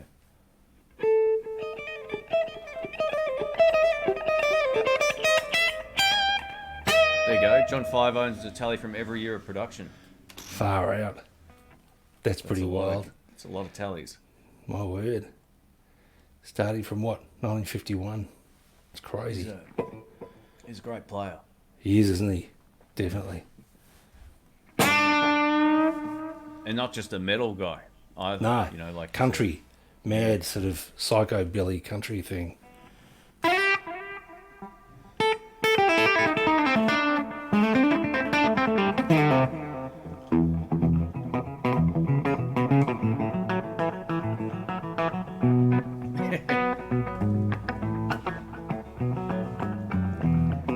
Yeah. That's great. Yeah. Medic's a physician's assistant, emergency medicine, rural North Dakota. Wow, that's cool. Keep a spare Stratton lounge. Good on you. That's an American thing, a physician's assistant. They do all the work. And the doctor just comes in, looks at the physician's assistant work and says, yeah, you need this. Bang. So good on you, Medic. Thanks for joining us, mate. North Dakota, I've got to get there too. Oh, there it is. It's just popped. Yeah, sorry, I must have skipped over it. There it is. Cool.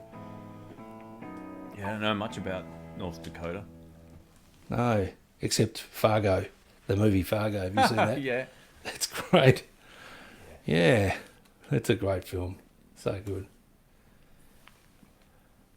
Yeah, John 5 is a monster. Yeah, he's a great player. He's Yeah, crazy. definitely a strange looking dude with his, you know, in his full Rob Zombie attire. But Yes, all the tats and the piercings and whatnot. But no, he can, he he can wears the play his collars ass off. yeah.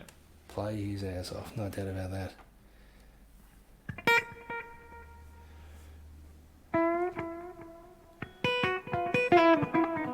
Yeah, it's funny how someone who plays like, you know, heavy metal rock sort of bands can be that into country picking as well. It's sort of like the opposite end of the spectrum. That's cool when that happens. Yeah.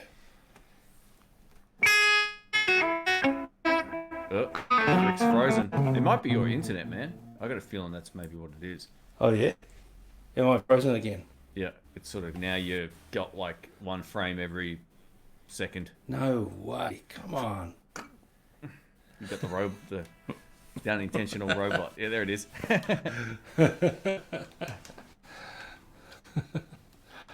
Johnny G says I'm a proctologist. Oh, you nasty piece of work, Johnny. I always get nervous, Johnny. We've got this thing. You can see people in the waiting room. You just know what's wrong. The guy with the problem with his ass is sitting on the edge of his chair, all standing up, and he comes in and he won't sit in your office, and you just know you got something going on. Oh. So yeah, it's a bit nasty. And you always say, "What brings you in?" And they go, "Oh, it's a bit embarrassing." I go, "Mate, it has to be something in the underpants department," which is fine. I say, "Don't worry, mate. You know what they say. You don't eat, you don't shit, you don't shit, you die." Yeah. I thought you were about to say, you know what they say. I love this stuff.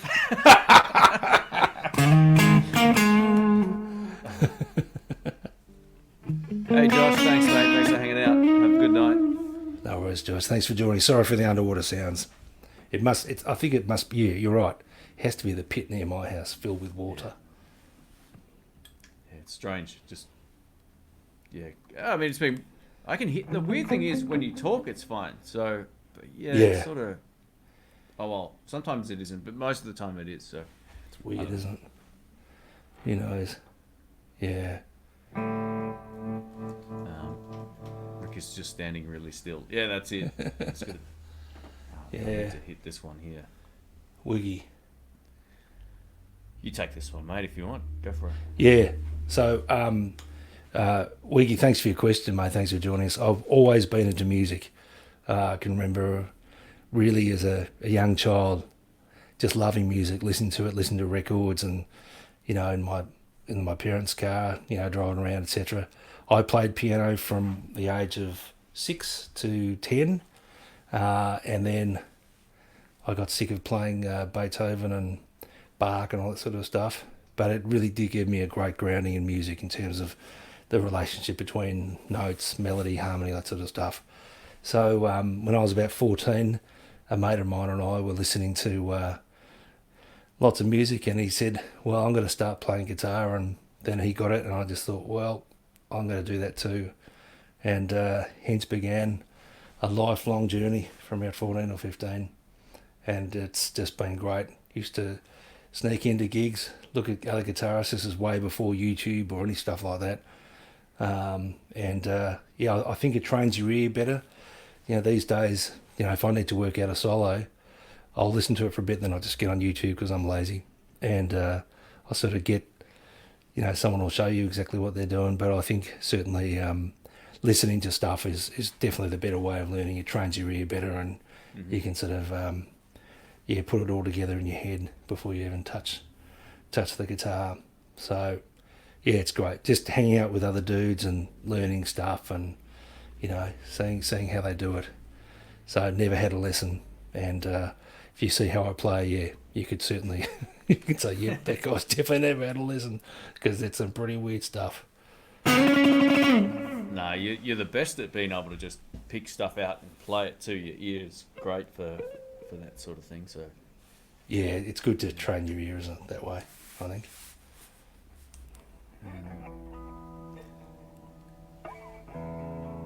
How are we holding up in extended stage 4? I think everyone's probably pretty frustrated by now. Or Yeah. more frustrated than Yeah, they've been in a long time. but we're getting there, Smokey.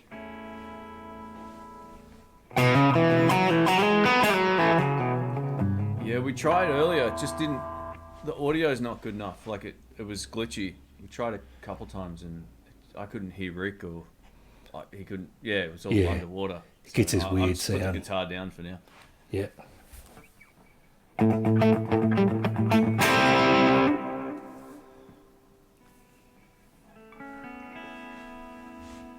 Stage 3 of North Dakota is the telephone pole. I don't know.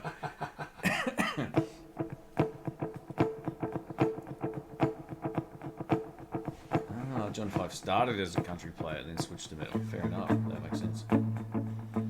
Sometimes metal guys go the other way. They want a challenge, so if they've mastered all the sweeps, they go play country, because it's pretty.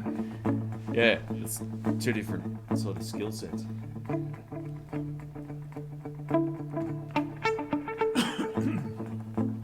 Excuse me. How's this avatar? That's awesome.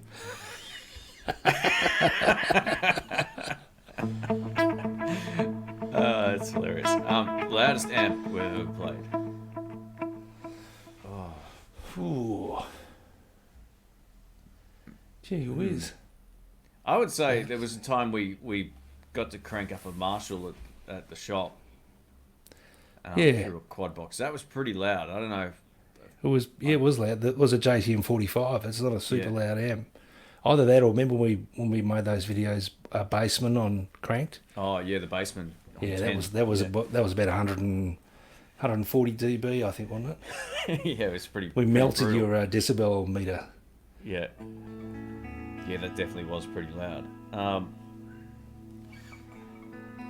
Yeah, it's funny because like sometimes straight up wattage isn't like when you think of a twin, even at 85 watts, you would assume that's way louder than a 40 watt valve amp, but it isn't that. It's not that different. No, I know what you mean. Yeah, it's almost like the more speakers you have, the louder it gets to some extent. There's a bit of that as well.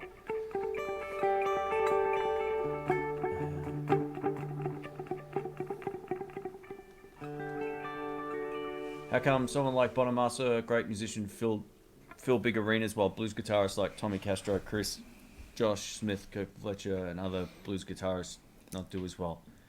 I think it's probably it could be a marketing thing. It could be the fact that Bonamassa was better known as a kid as well, like than some of these other guys.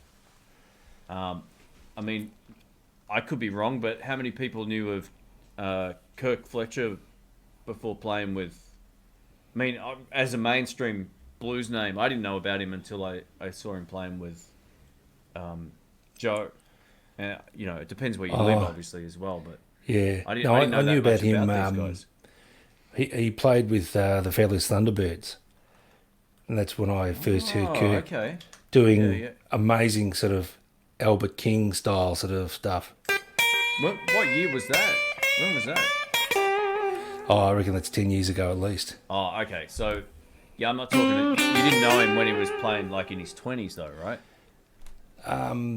No, actually, no. You know, it was probably more than. Oh no, it'd be 20 years ago, I reckon. Oh, okay. Well, there you go. See, I didn't know about him until YouTube. Basically, that was one of those. Yeah. Same with Chris Kane. Like a friend of mine said, "Oh, you'll love this guy's playing if you like what I do." Ray Beadle actually said, "Go check him out."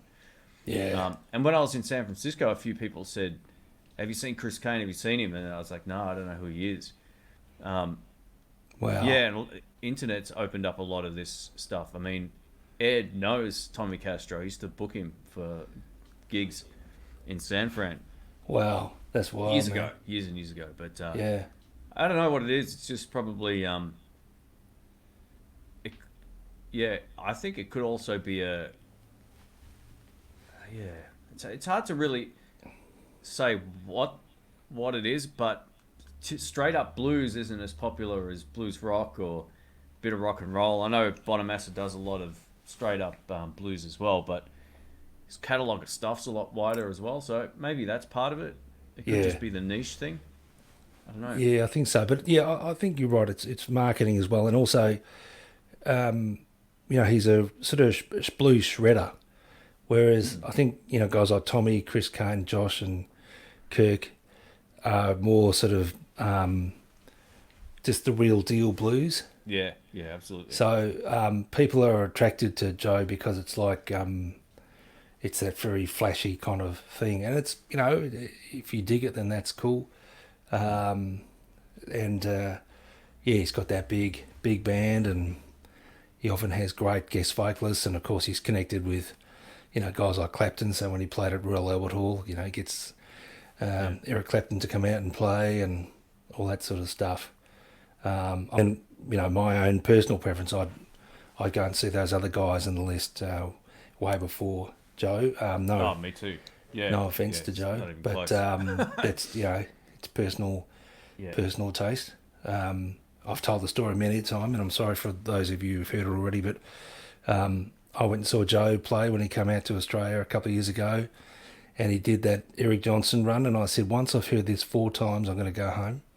And I was home tucked up in bed after about 20 minutes.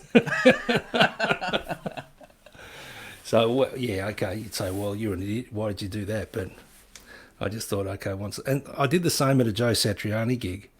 Yeah, Joe okay. does this sort of, this 4 notes per string, lick thing. And I said to myself, yeah, once I've heard that 4 times, I'm going to go home. And I did. Yeah.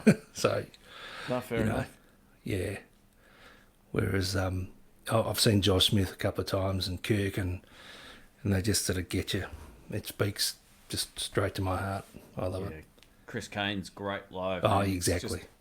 He's all like Tommy and Chris are on a whole different level vocally than the rest of the guys as well. Like, for me, it's a combination thing. It's like I want to hear someone I really love sing, and then I really want to hear some great guitar playing. And Tommy and Chris are 2 of the best, in my opinion. Yeah, Not to take away from absolutely. the other guys, but you listen to Chris Kane, then you put on anyone else, you're like, oh yeah, all right, yeah, I get it. Yep. So,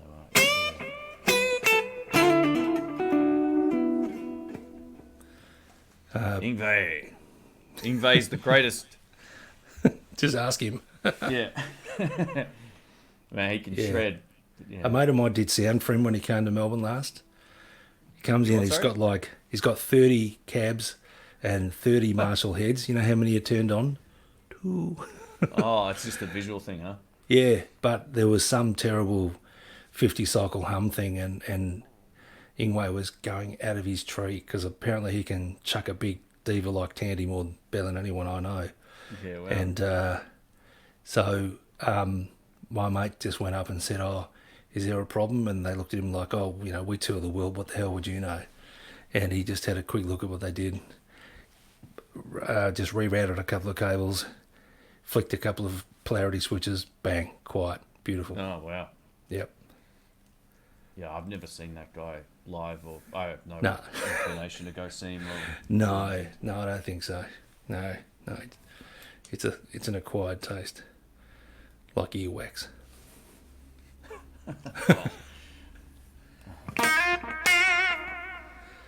Someone asked about Jared James Nichols just before. Okay. Have you heard of him, Shane? I always forget the guy's names out of Austin you always mention. Is that one of those guys? I don't know if he's out of Austin. I'm not sure, but Then maybe he's not. a sort of a blues.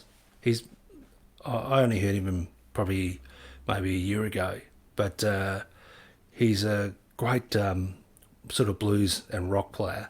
He's got a signature Gibson, which is black and just has one P90 in it. And Sorry, what was the guy's name? Jared James Nichols. He's very cool. You'd dig him, I reckon. He plays the blues, but with attitude. No pick as well. He uses his fingers, similar to a little bit similar to Andy Martin. Yeah, I've just looked at this guy's photo and I don't recognise him at all. So No, he's a bit too pretty to play the blues. But then again, so are we. What's Al Yankovic's hairstyle thing going on? Your mate from the music shop. Yeah, but no, he can play. He's got a signature Black Star amp, Yeah. and it looks pretty serious. It looks very serious. Yeah, But sounds good. Good player, and seems like a good dude as well.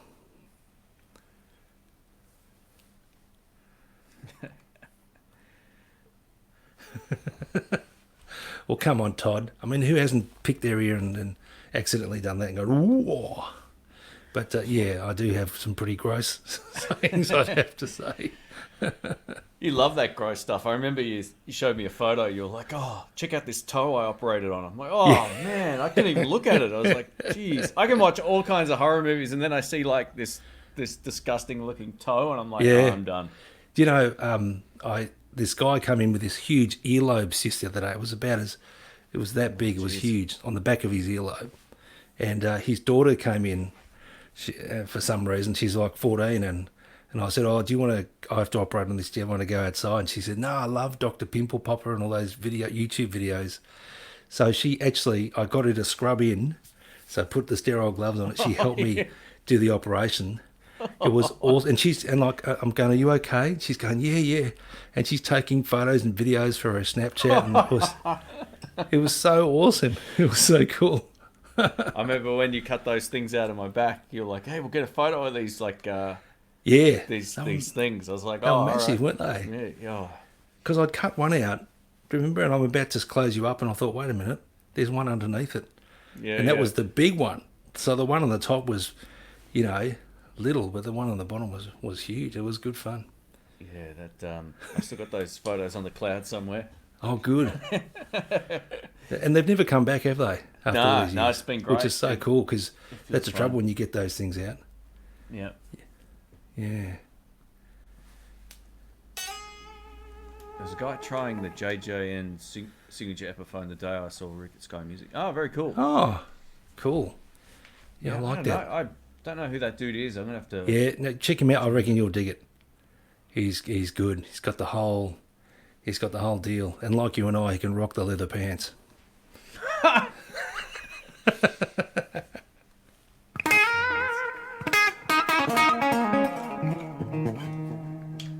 think all the Kings were pretty influential in their own way. You know, BB King's probably the most popular out of them all, like mainstream sort of blues guy. But you know, there was no one doing what Albert was doing in terms of playing style, and Freddie King had the voice.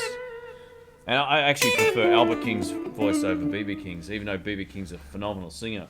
I just like the rawness of Albert King's, and he's got that vibrato, and yeah, it's amazing, cool. isn't it? But Freddie was he was a monster too. I mean, Freddie was his singing is unbelievable. Freddie King is amazing. Right.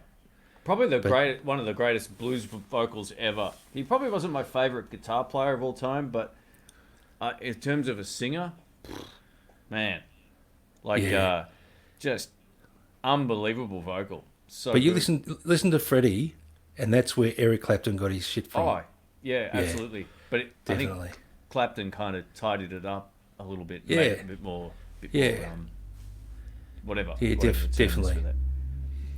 Just like Stevie sort of tidied up Albert King as well. Yeah.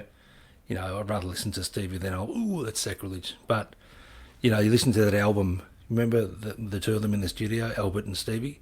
Yeah. And, you know, Stevie's tone and his playing is just so good. And Albert's going, hey, you're getting pretty good on that gift, little boy.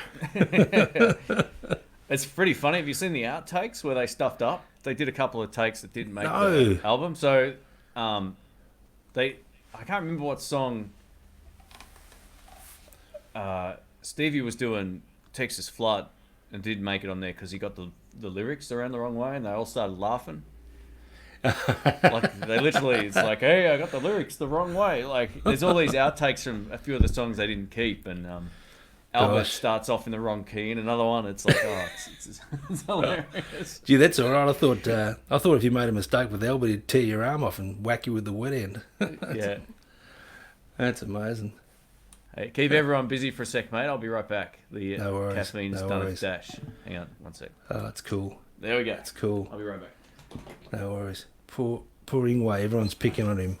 It's what you get for being the fastest shredder. I actually, Fat Philosopher, I watched a video the other day where Graham Bonnet from Alcatraz is talking about having a young 19-year-old Ingwe in the band. And he said that Ingwe had this habit of playing guitar solos over the vocal, which is a total faux pas, I reckon, especially for a young guy coming in and a legendary vocalist like Graham Bonnet. And it sounds like that all went pear-shaped pretty quickly. But anyway, he's had a pretty big career, and it's all good.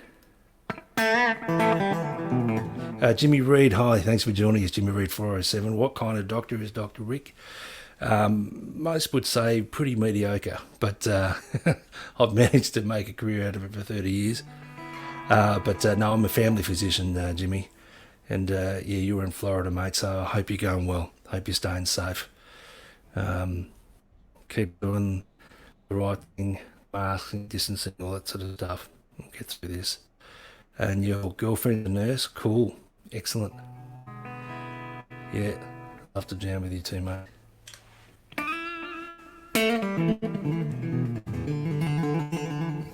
Yeah, born at a bad sign. All good. I grew up, sorry, Vox Pathfinder. I admit I grew up when Stevie was current and I hated his guts. Yeah, well, I tell you what, I watch the videos and I think, man, why do I even bother with this thing? Because he was just a channel. He's incredible. Yeah, Graham Bonner from Rainbow, exactly. So, absolute legend. And for Yngwie to play all over his vocals was, yeah, that was a dumb thing to do. No rhythm chops. You play like him, you don't need rhythm, that's for sure.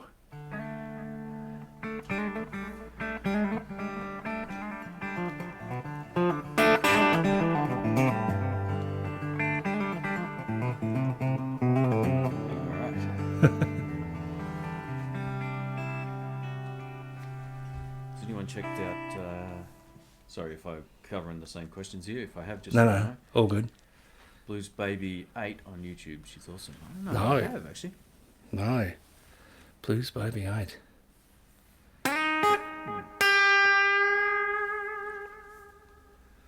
Oh, the chat's quite a fair way down here. Yeah. Too much information. Maybe that was to do with the... Oh, wow, I'm right up the chat here. Let me scroll back down here.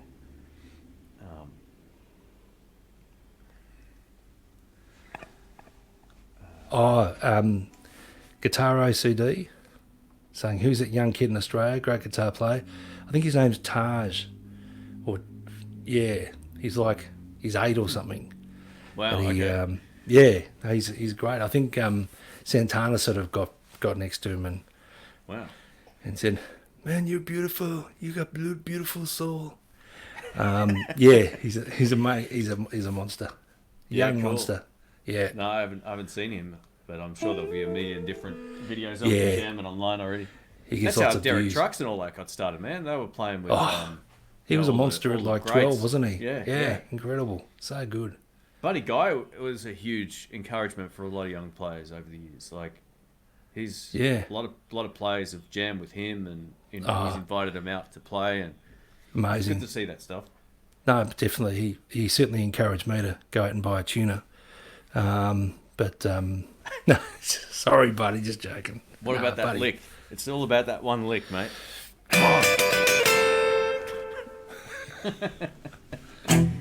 I tell you what, we joke about that riff, but Buddy Guy's live shows are the best. They are. They're Coming off the awesome. back of that crappy Clapton overpriced show, and then seeing Buddy, it was like, Oh, This is yeah. exactly what I needed. It was unreal. Yeah.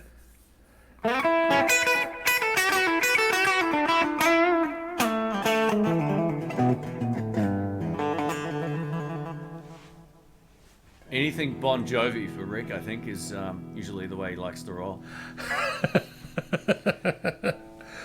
My favourite song to play. What do I like? Gosh. I know what it is. Mm, It's that While My Guitar Gently Weeps, maybe. That's got to be up there.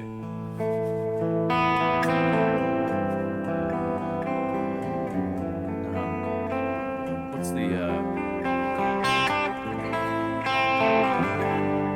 trying to think of your cover band catalogue now. Just the stuff that you do with the guys. yeah, but Bon Jovi's definitely up there.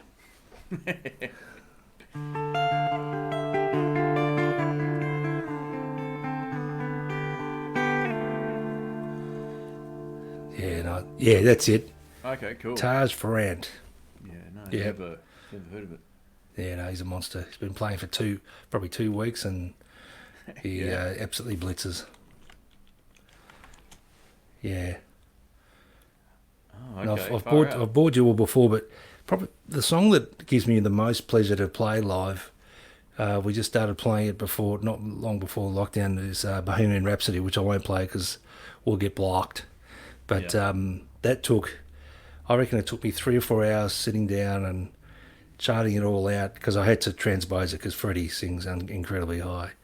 But obviously that song stands head and shoulders above so many others, but working it out plotting it out made me realise the genius in the song. It's absolutely fantastic. So good. I used to. What was it? There's a couple of other sort of classics you used to. I don't know. I'm all over the place trying to remember now. It's been too long. That's the sad truth of it all. Yeah. Richie Sambora is one of Les Paul's favourite guitarists. You know what? Richie is awesome. His solos, they just stick in your head. They're perfect. I know they're formulaic. They always start out low and end up high. But they just stick in your head. You can sing them. So good. Yeah. No, Richie is...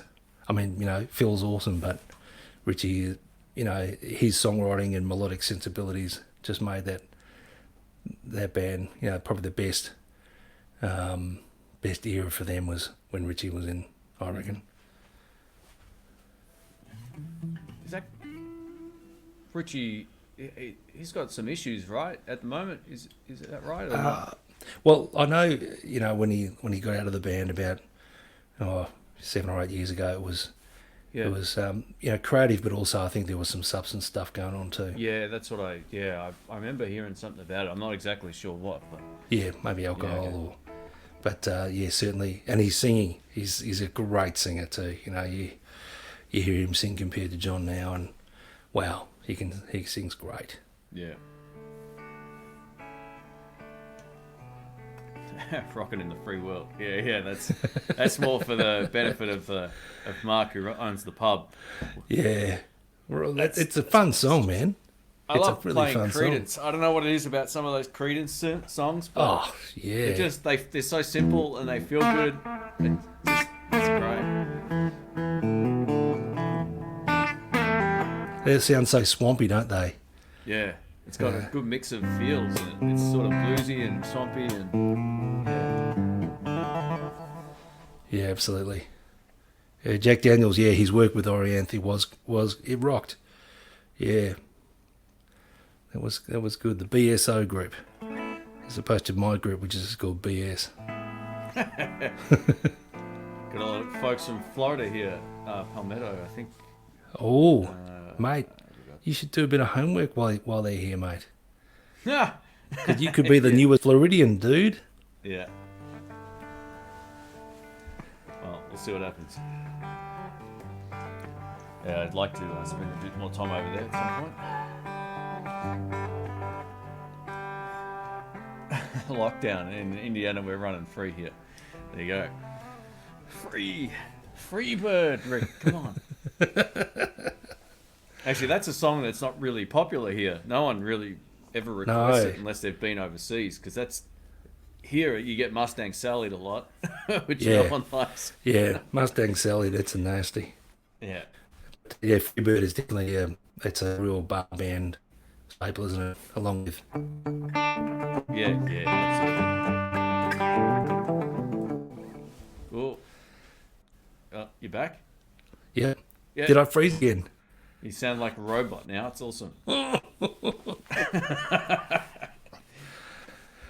Oh dear, Mate, this is hilarious. Oh no, you're back. Yeah, it's working. That's all right. Does the good doctor play any slide? Really, really badly. It's just something that I've tried to sound musical on, and it just sounds crap. So no, certainly.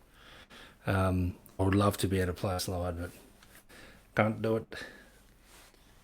Yeah, I like the sound of it. It is hard. It's a different sort of. Well, I don't know how hard it is. It's just I don't put enough time into it either. But I love a good slide part on a song. I don't like to listen to it all of the time, but in certain tunes, it can sound. If it's Derek Trucks or Sonny Landreth or the Brothers Landreth, then I can listen to it for sure. Yeah. Guitar OCD, what am I getting wrong about Beato? I can't watch that guy. He's really popular, so maybe it's me. Yeah, well, he's got over 1 million subs. I think he's an authority in what he speaks about a lot of the time. Like he's got a lot of professional experience producing albums, and he understands music theory like not many people do online. Yeah, there's a handful of people that have YouTube channels that understand music theory, but if that's not really what ticks your boxes or whatever, then you won't enjoy it. I mean, I don't watch a lot of his stuff, but I can appreciate some of his videos Yeah. and get into them. I don't mind some of the top 10 or top 20, Yeah, drum intros, guitar intros, acoustic guitar intros, that sort of thing, because Yeah. they're just there to sort of stimulate conversation and get Mm-hmm. people arguing and trolling and whatnot. But Yeah. I probably, what, there's enough outrage in the world.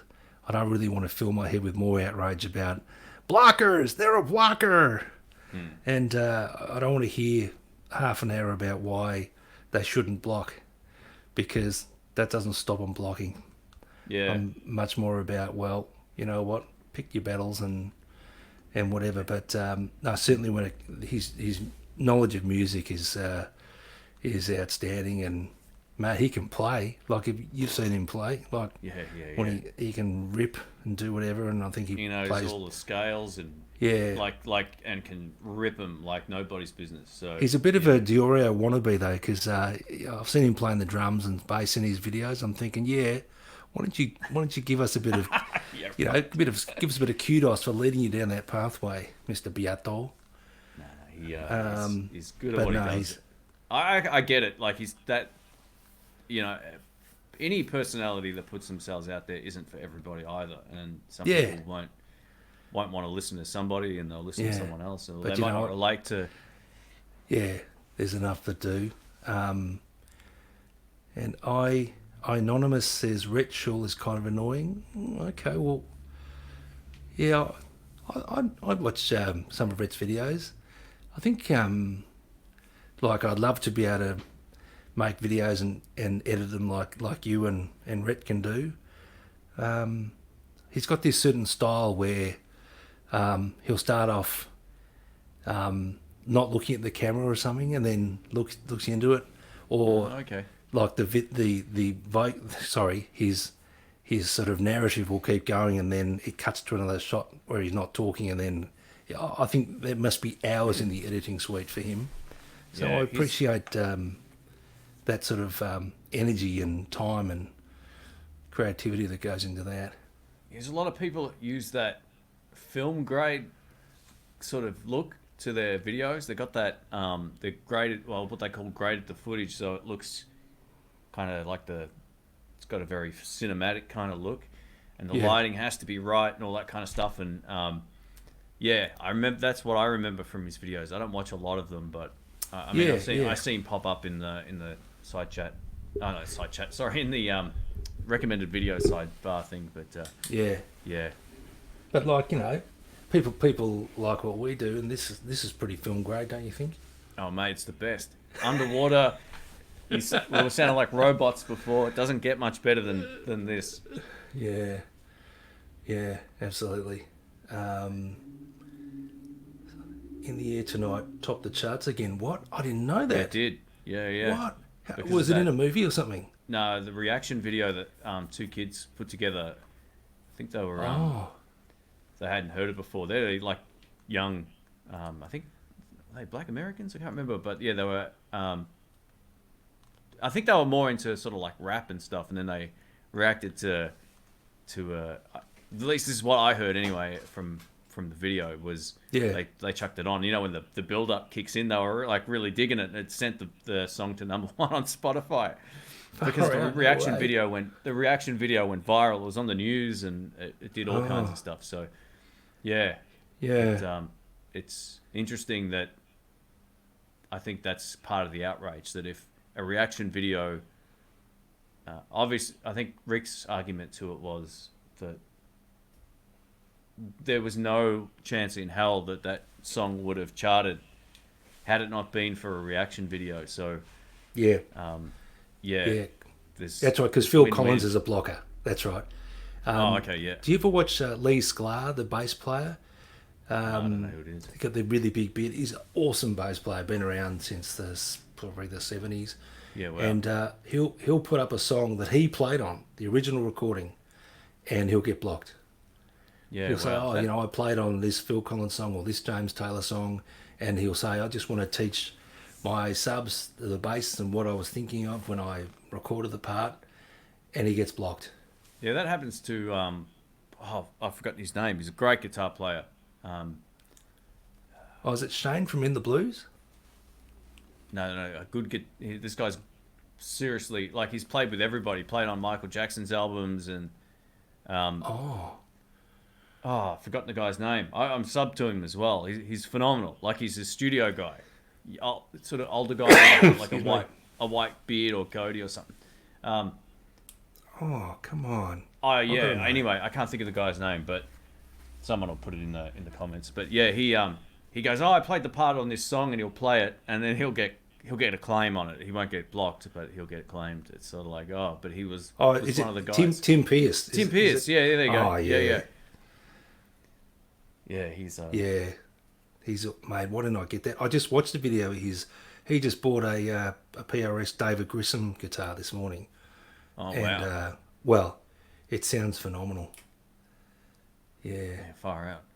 Yeah, he just looks and makes it look too easy when he plays it. It sounds great.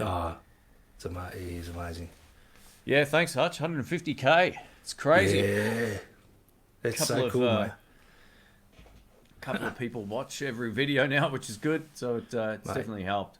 Who says crime doesn't pay? No, it's great, mate. It's awesome. Thanks. Well, thanks for your help with that too, mate. Some of the videos that helped launch the channel had you in them one way or another. So yeah, well, I think it's the curiosity value. So there's this weird looking dude. His face looks like he's constipated. Go and check him out. Yeah.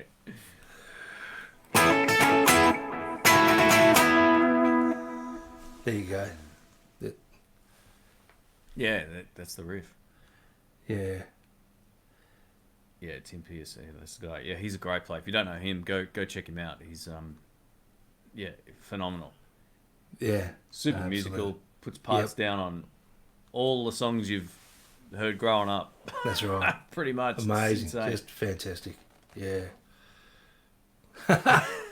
You down my local super. Come on, man. I'm rock and rolling. I go to the supermarket. Yeah, I do. It's great. Good to see you. Yeah, I used to get come messages and say saying, hi. Yeah, it's funny. I've seen some emails come through. Goes, I just saw Rick walking a dog somewhere or whatever. I said, well, go say hi. Like, hurry up. I don't want. It's creepy to get an email to say you saw him somewhere. I don't want to know that. No, come up and say hello. Just make sure you stay 1.5 meters away from me. I'm the most dangerous person you'll know. Yeah. I tested again on Friday. I'm testing every 4 weeks. And I'm happy to report I tested positively negative. That's good. Look at this, anonymous. I've been watching Shane since he had hair. That's very mean. I didn't see that. I would have put it up on screen. Where's that? It's about 4 from the bottom. Oh, there it is. Yeah, okay. I think this thing I popped the chat up on is a little bit slow. Yeah. Hey, still got a little bit left. I got to get that sorted out though. That sucks. I must have scratched it. Cut. Yeah. Oh, I think weren't we going to take that off? No, that's back here. Oh, okay. I can do it. That might be another one. I'm not too sure. I didn't even realise it was bleeding. So, or it had been. So not looks now. good, man. Yeah. I got to tell you though, I don't really miss the stage of getting hair that like it's good when you've got it, and then it's weird when it's not thick. Oh, you know like that in between stage where you know it's thinning out in places, and it's weird. Yeah. Having a shaved head has just solved that problem for me.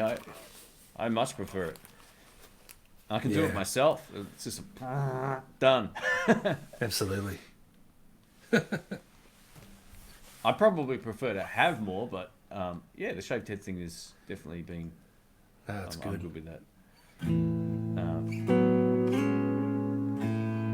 Rick's always the one. We go to the Melbourne Guitar Show and everyone knows Rick. He's been everywhere. That's because Chinese people usually play the violin or piano. That'll be maybe for next year now, the Melbourne Guitar Show. It might give the vendors enough time to bring something a little bit more interesting, because 2 years I went in a row, it was exactly the same. So the year off is probably a good thing. Probably good for NAMM too, because how much guitar stuff do you really need every year? Isn't there already enough great stuff for everybody already. All these updates to existing products doesn't help your guitar playing. Like a new effects pedal with more effects doesn't make it better. It just makes it more confusing. Yeah. I said on a live stream a little while back, I did a solo one a few days back just for an hour, and I think I'm really done with these overcomplicated digital anythings. I don't think I'm going to get anything like a modeling, unless it's a practice amp. I'm not really that interested in, like, in a really small one. I'm not that interested in anything that's got menus and stuff anymore. No, scrolling around and whatnot. No. Yeah, I think that's probably why the Kemper's going to go. Just because it's great at what it does, but I mean, the Tone Master sounds good plugged in too. So, yeah, absolutely. Anonymous asks, do you ever see any Dr. Z amps in Australia? Well, funny you should ask that. Because I do have one. I've got a EZG 50, which is is Dr. Z's version of a super reverb, just with 2 10s. It's a pretty heavy amp, but beautiful tone. Did you buy that new, or was it? From you did. I can't remember. Yeah, I bought a new. Got it from Found Sound in Elgin Street, from Lewis and the guy and the gang in there. Great people. Yeah, it's good. No, I'd love to. I'd love to gig that one again. Definitely. It's nice and light too. That one. It's good. No way. It's like a boat anchor. You could tie someone to it, chuck them in the bay. You'd never see them again.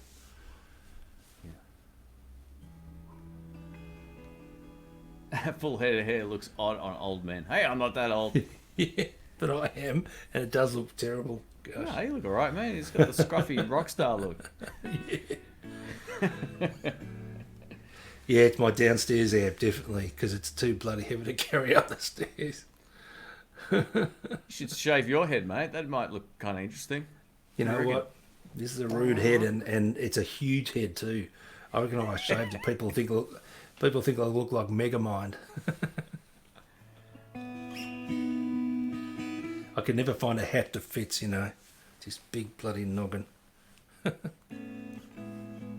should post more videos of yourself singing and playing. That last blues song you did was really good. Thanks, mate. As just an afternoon project, I thought it's time to try to learn how to play that properly, and that's what ended up coming out of it. So, yeah, I think once we can get together and jam, we'll probably do a live from someone's house live stream. I've got this really cool portable streaming device sitting in the other room, so if we can't do it here, we'll take it somewhere else and stream it and be able to switch cameras and all that. So, yeah, that's definitely on the cards.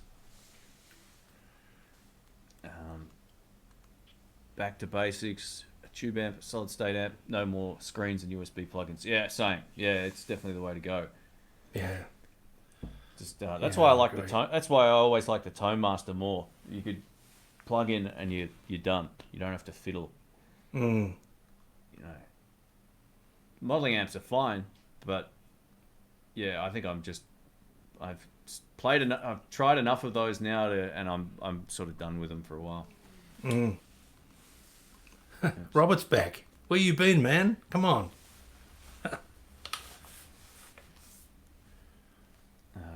Let me scroll down here. Hey, Pedal Pal Effects, welcome, mate. Hope you're doing well as well. Thank you. Very cool. Thanks for dropping in. Am I going to review the Spark amp? I doubt it. Nah. Is that the amp that you have? You control it with your phone? Probably. Yeah, I think it's a little practice amp. They're pretty good, actually, from what I've heard. But yeah, I got asked to sign a NDA thing for that before it got released, and I was just like, no, not interested. Yeah, look, they sound good, and I think they're a great tool for the right person. But yeah, for me now, I don't really want to spend hours trying to make a video about something that's got a million options, because it just takes way too long, and just to record the screen and then import that, it's just more steps. So I don't know if I'll review that. I might just do a quick demo of it at some point, but I doubt it. Yeah. Yeah, I don't see them around either. I think you just probably have to buy them online. Hey, there you go. Robert's back. Mm. Welcome, mate.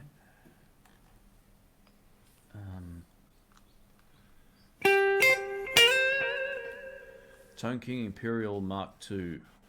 I haven't tried that one. 16.4 Imperial. kilos. That's not too bad.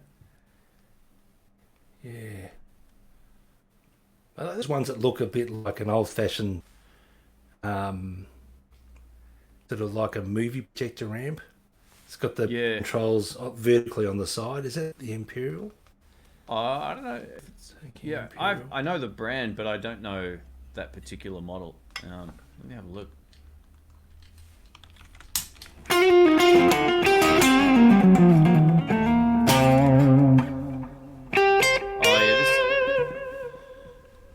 Sorry. Oh man. This one just has the. It looks very 60s in its design. It's got the knobs across the front of the amp. But yeah, they may have some that have them across the side. But yeah, this just looks like it's got. It looks like a regular amp. It looks like an old sort of air conditioning machine or something. It's got this 60s kind of vibe to it. Very cool.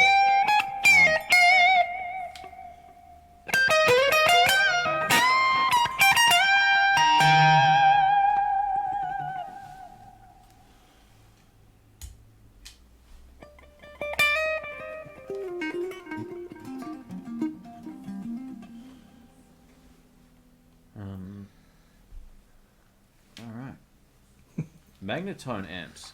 Oh dear. I I've got one of them too. Oh yeah, okay, you do. Twilighter. Yeah, that brown one. Yeah. Oh geez, yeah, I got that. 4,900 Australian. Is it new? It's a Twilighter, just a single 12. I think you're probably looking at the. You're probably looking at the 212. It's got this amazing sort of lopsided tremolo vibrato sound. It's kind of cool. Mate, flip it on eBay. Nah, so are you going to keep all the amps you've got, or what's your deal now? No, well, there's one that's got your name on it. As soon as I take the maraca out the back of it. Yeah, I wouldn't mind trying that actually, just to see how it feels to play, because it is good. Oh, no, it will be great, especially with your Fenders. The funny thing is, I didn't like that much when you first got it. And then all of a sudden, I think it was just a volume thing. You got it up to a point where it was just like... it sounded so good. Yeah, no, it is great. It's great for Fenders. It's basically, it's a John Mayer. It's a John Mayer 2-rock clone thing. Yeah. So, yeah, that'll go to you once I find a tube that doesn't rattle. I'll swap you for the... What have I got left? Not much.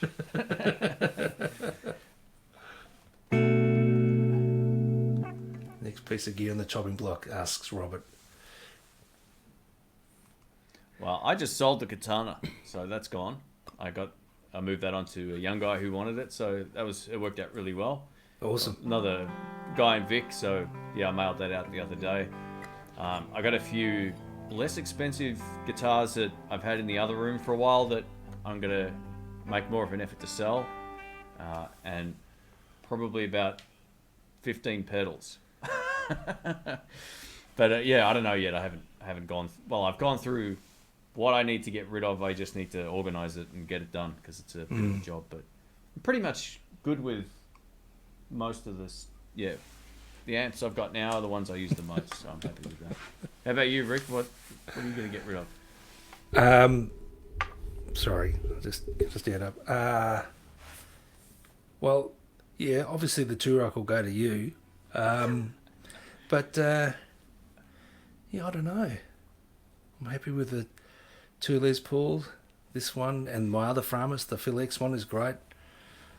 Yeah, it's good. The PRS Custom 22 is awesome. The Vola's great. No, I reckon I'll hold off. What about that other PRS? Did you get rid of that already? Oh, well, no, I've put that away. I think Ryan's got his eyes on that, but we just got to get his cafe back open again, and he can of course. Make some sweet moolah.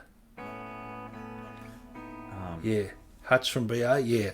So I do have the Two Rock Crystal, and Shane's got his filthy left-handed paws all over it. Yeah, Rick's using the Strymon Iridium still. Yeah, There's a Strymon link in the Iridium. description. I think there is Yep. anyway, or there usually Yeah. is. So.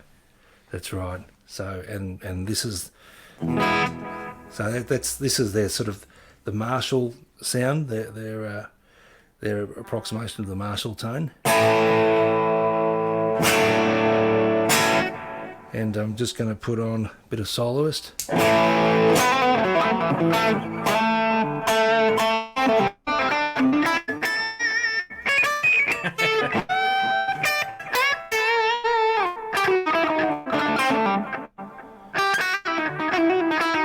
No way, is it? There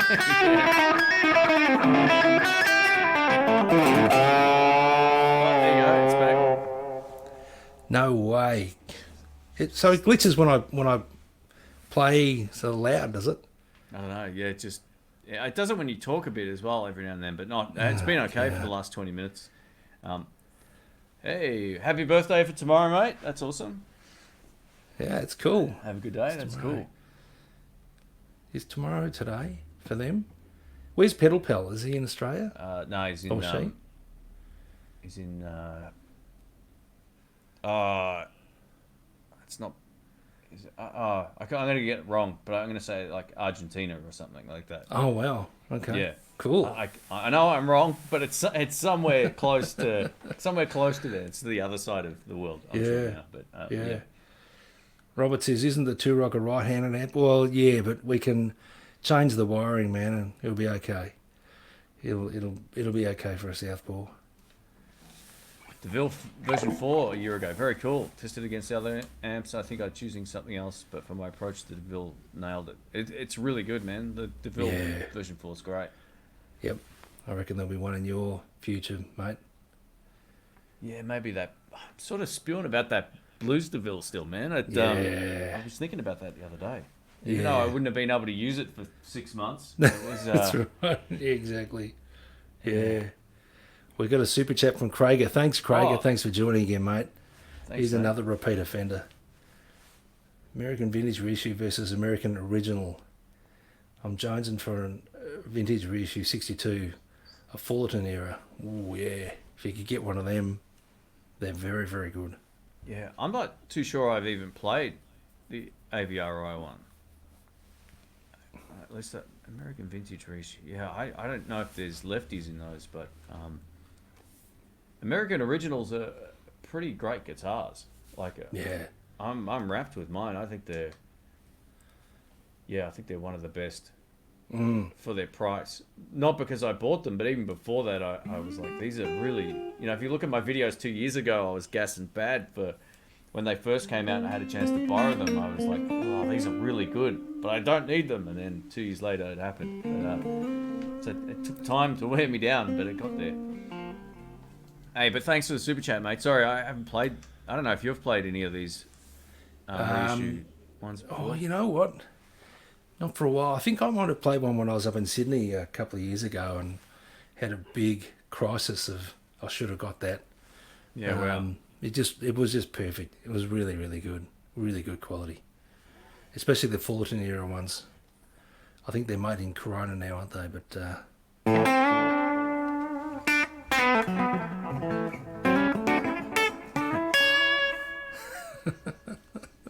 there we go. Latin America. Okay, cool. Yeah, thanks again, Craiger. Cheers, mate. Sorry, I don't know enough about the reissues, but see if you can play them both if it's possible. I know maybe it's not right now, but or buy it from somewhere that allows you to do an exchange if you're not happy or something like that. That might be the best way to go.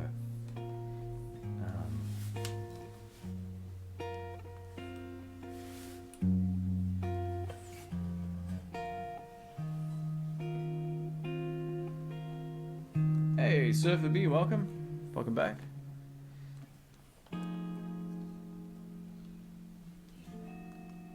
I'm confused about the Blues Deluxe. Is it bigger than the Blues Junior? It is. Yeah, it's 40 watts and the cabinet's way larger. Yep. It's not a tweak version of a... Oh, sorry, go ahead.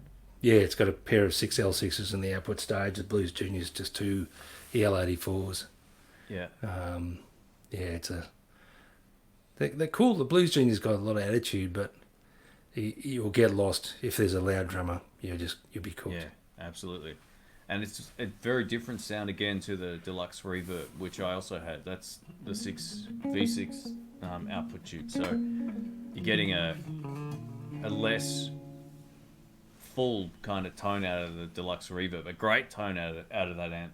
But it, having owned both, the reason I went back to the Blues Deluxe was because it just sounded huge. It's got this big sound behind it. It is part of the Hot Rod series, but it's not the same as a Hot Rod Deluxe. It is different. I've done videos comparing them before as well. So if you type in Hot Rod Deluxe versus Blues Deluxe, you'll see some old videos, but it'll still be helpful. You can hear the difference. Yeah, the Hot Rod's got the 2 gain stages, and yeah, it does.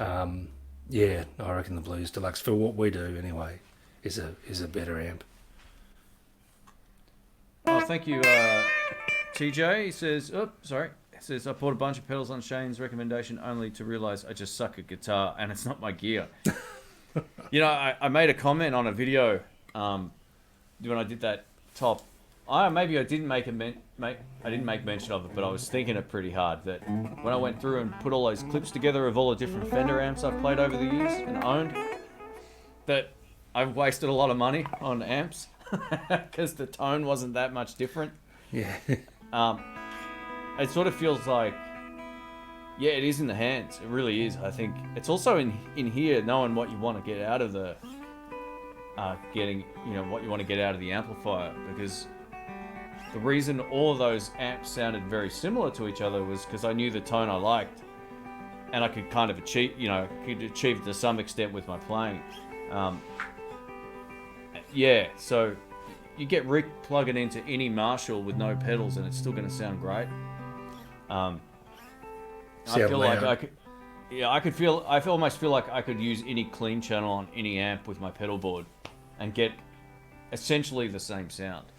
It might be slightly different, right? But whether I'm playing into a clean channel on a PV, or a Bandit, or the Tone Master, or it doesn't make that much difference at the end of the day, because I know the sound I'm looking for. So a big part of it is that. Yeah, pedals can be a bit confusing because there's so many of them. But I always say to people, you got to find the sound that you're looking for. Easy, like that should be first and foremost. And getting another pedal doesn't always mean you're going to be able to get a closer approximation to that. It'll just be slightly different. Yeah. Which is why I've stuck with the same pedals for overdrive pedals for ages. The Royal Flush has been on my board now since I got it. I love it. And occasionally I'll change out the other pedal, which is either a clean boost or a tube screamer type pedal. So, yeah, for me that's all I really need. And it is more about playing than it is about gear when it comes down to getting a good tone. There's a saying, you might know gear, but you don't know tone, and it's something that's come up as a joke lately. But yeah, I really feel like gear and tone it doesn't matter. Any tube screamer, a $50 one will give me the same rough sound that I want as one that's going to cost me $300. There's these subtle differences in it, but the end result is when I hear all of those clips in the context of a band mix, it all sounds the same. It just sounds like me playing guitar with the sound that I go for, even though there are slight differences. There are these different. That's like there's a feel difference here and there, but I don't know. What do you think about that, mate? I think practice cures most tone problems. Yeah, there you go. Definitely. It's I think having a touch on the instrument, knowing to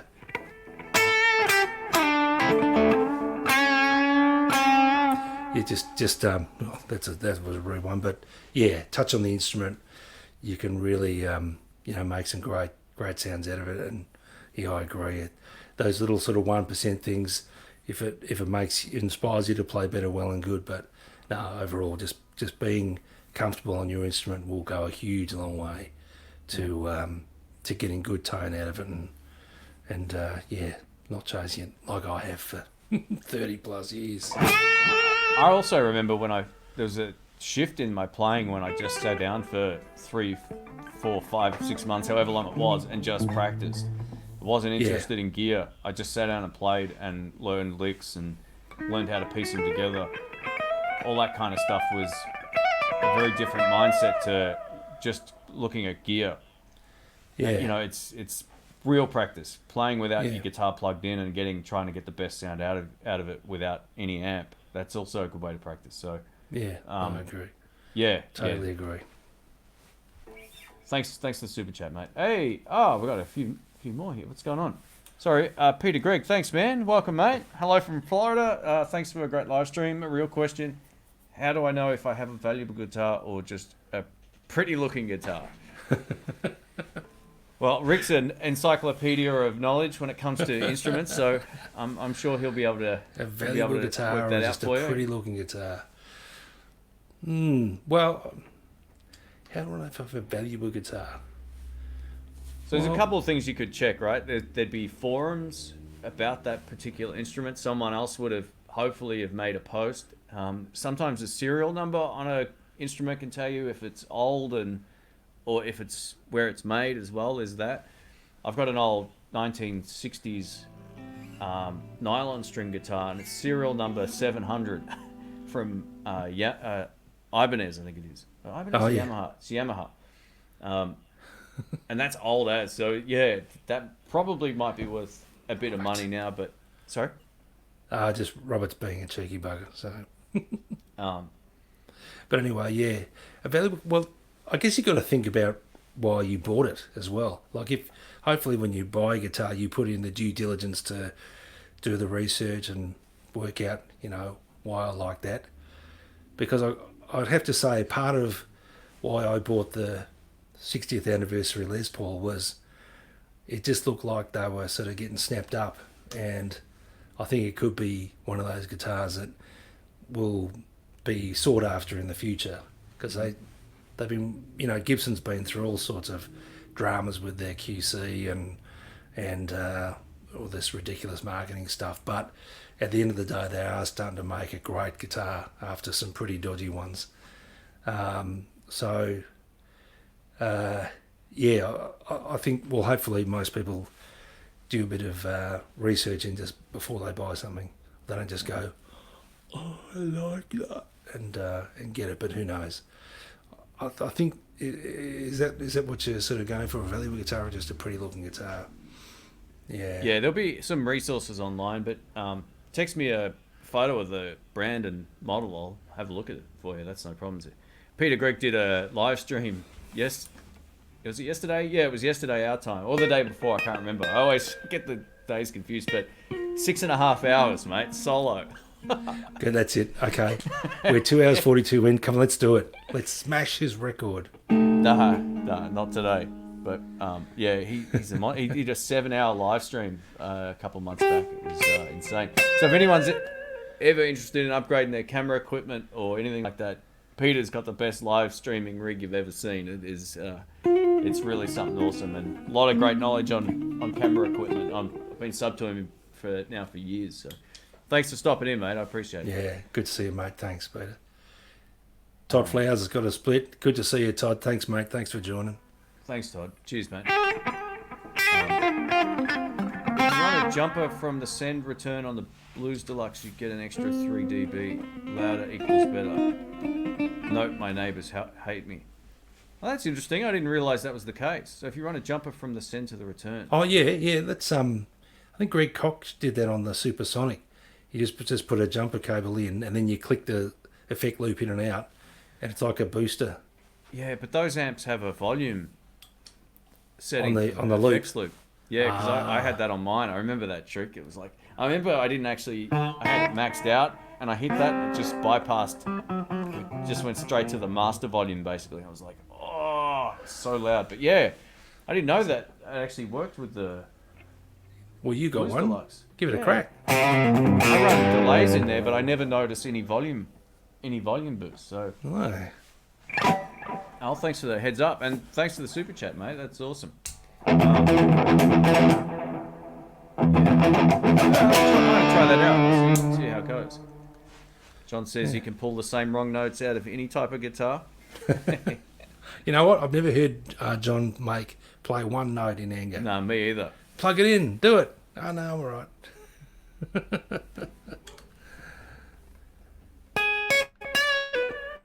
There we go. I'm going to have to get some new t-shirts. I've been talking to a couple of the other guys about a few funny ones that might be good for the guitar community, so we'll see how we go. We might come up with some new ones.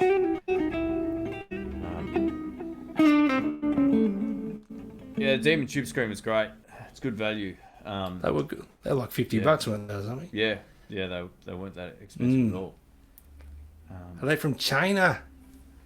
Yeah, they are. Yeah, that guy that makes them makes some really great stuff, but he makes straight up clones as well. Yeah, which I don't like. Copy dude. Yeah. He's a bad man. Do not accept a friendship request from Robert. It's way too expensive. Luckily, it's worth it because he is one of nature's true gentlemen. But he's cost me a lot of money. I think the Laney 15 club maybe is awesome, but needs a better speaker to treble. Yeah, I own one. Okay, cool. Yeah, some of those small Laney amps are pretty cool. Sorry? I wonder what speaker they put in the 15. Yeah, I don't know. I can't remember. I've tried a few Blackstar amps years ago, maybe 7 years ago, but I haven't played much of them lately. Yeah. Let me scroll down. I'm quite a fair way up here. Mono price is the same as what's that other Australian brand that are now making? Strauss? Yeah, they're pretty much doing that too. They'll rebrand, other amps. You see all these other. Isn't that the one that Brian didn't Brian have a Strauss or something? Or yeah, the one like his that was a bit like a Laney or something. I think. Yeah, it was. Yeah, it was pretty cool. I think Alex ended up buying that off him. That'd be right. Did he trade him a piece of firewood?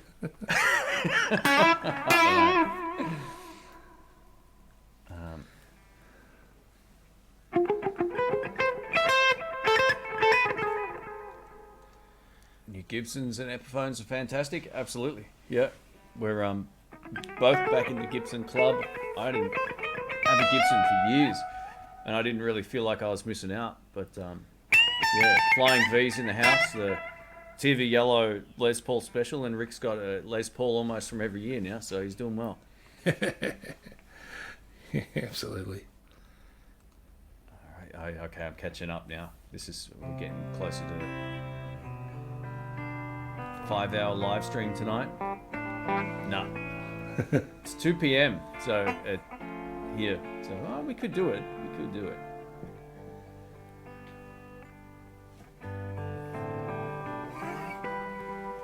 Is there a big difference using the Fender LT25 than using pedals? LT25. I don't know what that is. Oh, the little Mustang. Okay. I haven't actually tried one of those before. But if it's anything like the normal Fender Mustangs, it'll have all the effects built in. You probably won't need a lot of pedals, like external pedals. It already has those effects. But you want to make sure that you can also plug a foot switch into it, if that's the case. I don't know. I haven't actually seen those in person here yet. So yeah, I'm not 100% certain about that one. When I say external pedal, I meant foot switch. If I didn't say that, like a Fender foot switch, you can turn things on and off with.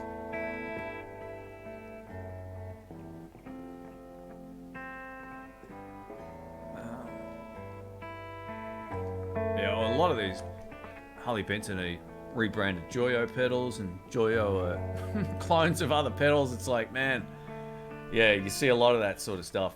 But I give Harley Benton credit that they make good guitars for the price. You know, like they're Yeah. pretty great. And their bass, like the bass that you see on all the videos now, it's that. I don't play my Ibanez hardly at all anymore. That sounds so much better. It's clearer. It's got that classic tone, that bass. It's got a really like clear, just fat, full sound. I dig it. It's good. Good sustain too. It's great. It's really good. Thanks, Buzz. Cheers, mate. Welcome Thanks, back. mate. Joined the quick live stream I did the other day. Actually, I was testing out a setup in the other room. Curious what brand and gauge strings you both use. So I'm a tight ass when it comes to strings. I just buy whatever's cheapest, and usually that's the Diodario 10 to 46. Yeah, I use Diodario. Yep. Diodario 11 to 49s on all the electrics. Cool.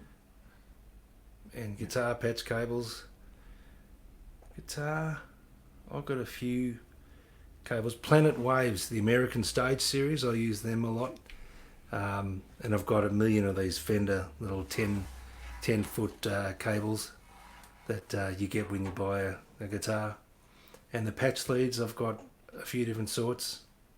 I've got some George L's, some Damasio's, and a few Warwick ones as well. Okay, cool. Those little flat cable doodads. Yep. Yeah, I've got some Rockboard ones, some Covenant cables, and I think one of them's Rattlesnake cables as well. I was lucky with the Rattlesnake ones. They sent a few of them out. But yeah, the Rockboard ones I really like because they're quite small. Like, it's probably a bit hard to see, but they're really thin. Like on the jacks are the pancake ones as well, so they don't take up much space. And for me, I kind of moved away from the big connector ones to use mostly the smaller ones now. But I'm not that fussy when it comes to cables, as long as they got good connectors and they're not noisy if you tap them or anything, then they're usually pretty good. But so that's pretty much it. Thanks again, Buzz. Thanks for the support, mate. Yeah.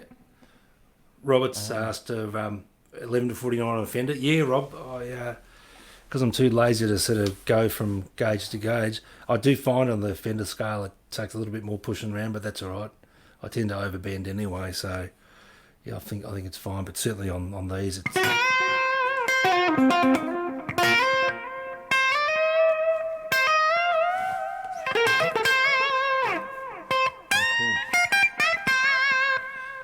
yeah. But no, on the Vola, I noticed that the 11s just take a little bit of extra pushing, but that's fine. I used to play 11s all the time as well, but I've sort of downsized to 10s over the last few years. I don't know. It feels good. It feels a bit easier, maybe. I don't know. Yeah. TJ, thank you, mate. Says I've been told by the spouse that it's time for bed. 1 or 2 more beers on the way up. Have fun, Shane, the good doctor. Thank you. Thanks, TJ. No worries. Thanks for joining, mate. Good Thank on you, pal. Thanks for hanging out. Good to have you. All right, so we're getting close to the 3-hour mark, mate. We might. Remember? Oh, we're halfway there. Oh, you're a bad influence, mate. There's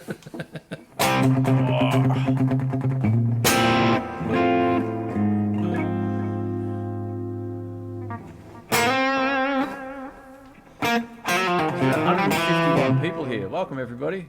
If we've missed your question, I apologise. Sometimes it doesn't always show us the chat in its entirety here, so I'm getting a lot of those left-hand joke questions like, oh, do you get cables in left-handed? What about picks? I'm like, oh man, I've heard them a million times.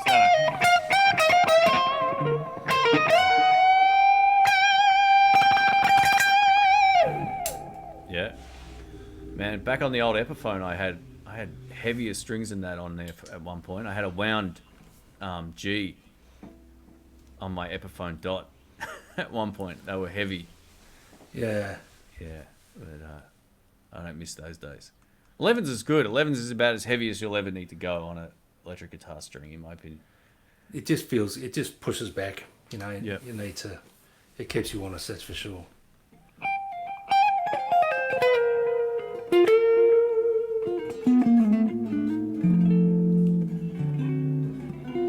Oh, okay, that's interesting. Yeah, I wouldn't tune down with 11s personally, but anything heavier than that, I would.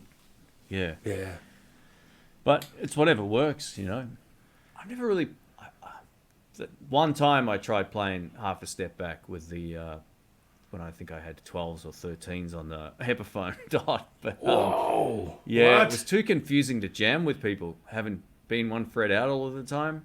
It took a lot of open chords that you had to then move around, and it just didn't really work jamming with others. So it didn't last long. I think I did maybe 2 gigs with the wound G on the Epiphone, but yeah, I don't know. I was just going through a stage of experimenting with different strings back then.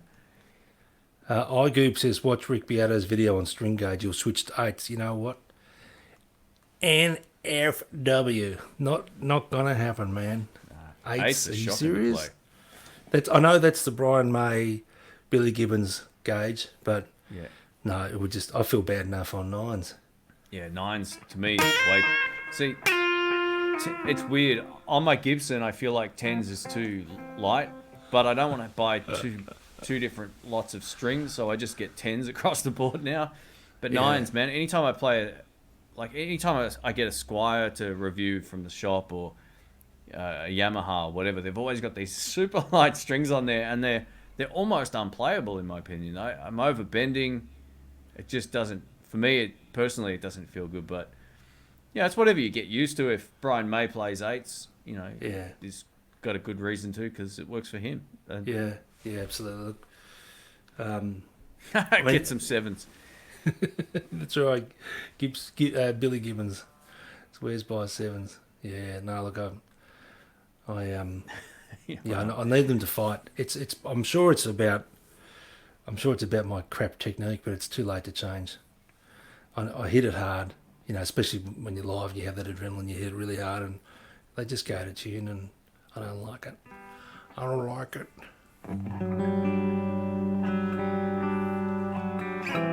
Cut down the bass on an overdriving amp and tighten it up. Okay, cool. Don't know if I watched that video or not. Yeah, I think I saw the thumbnail and thought, oh, he's going to tell me what I'm doing is wrong, and so bugger that. I'm going to watch that. Yeah. Hi, I'm going to tell you what you're doing is wrong. Okay. Thank you. Blocker.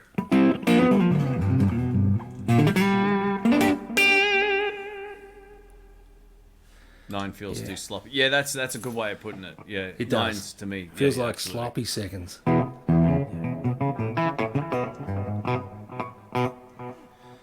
I used to use bloody 10 to 52s, man. Like if you play 52 on the bottom E, it's like a piano string. It's awesome. Yeah. Well,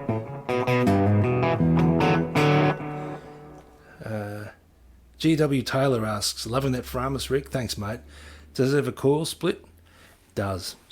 And it's this is really light. It's much lighter than my my Les Paul.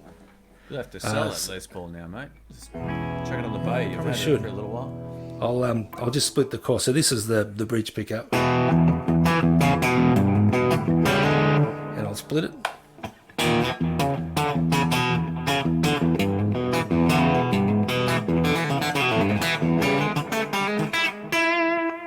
Yeah. Back to humbucker.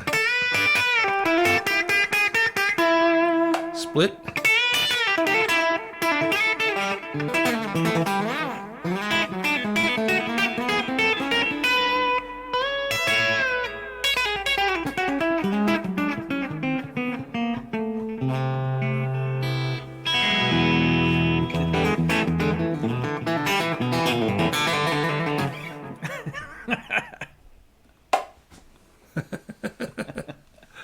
Blocked.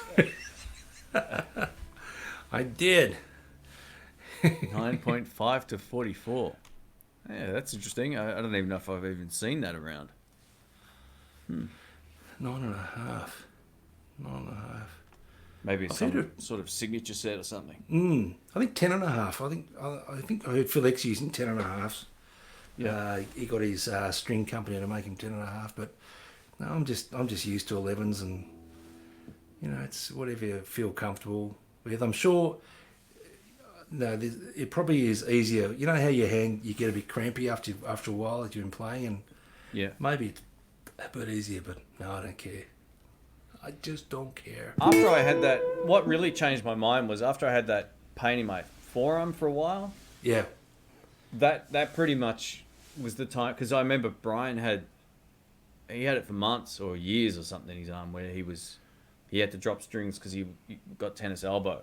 That's right. Down to a lower gauge, Yeah. and I remember when mine was bad for a while, I was like, "Far out! I don't want this to get any worse." So that was pretty much the catalyst for me going back to, or getting used to 10s, and then it did feel light and weird at the start after playing 11s for years, but I think I'm used to it now. I don't really want to risk getting that pain back in my arm because it's kind of like what I do as a job. So yeah. Look, I always thought Brian got that because he's a vegetarian, but there you go. I'm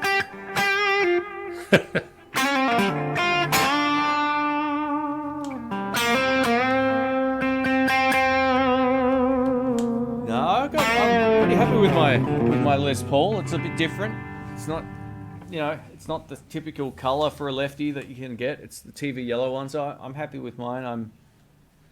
I'm not really gassing for any guitars at the moment in terms of any like Gibsons or Fenders. I'm pretty much sorted.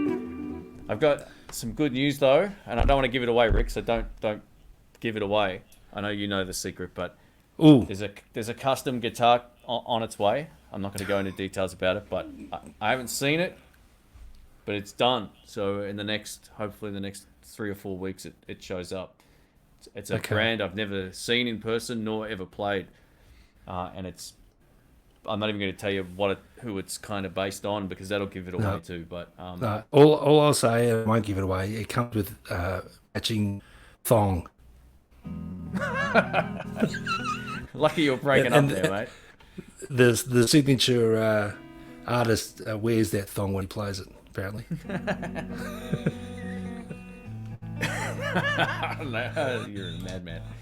But anyway, yeah. So that'll be an interesting video because it's much like the Volas. I never had a chance to play or see these guitars in Australia or in person. So that's kind of fun for me. I much prefer that these days.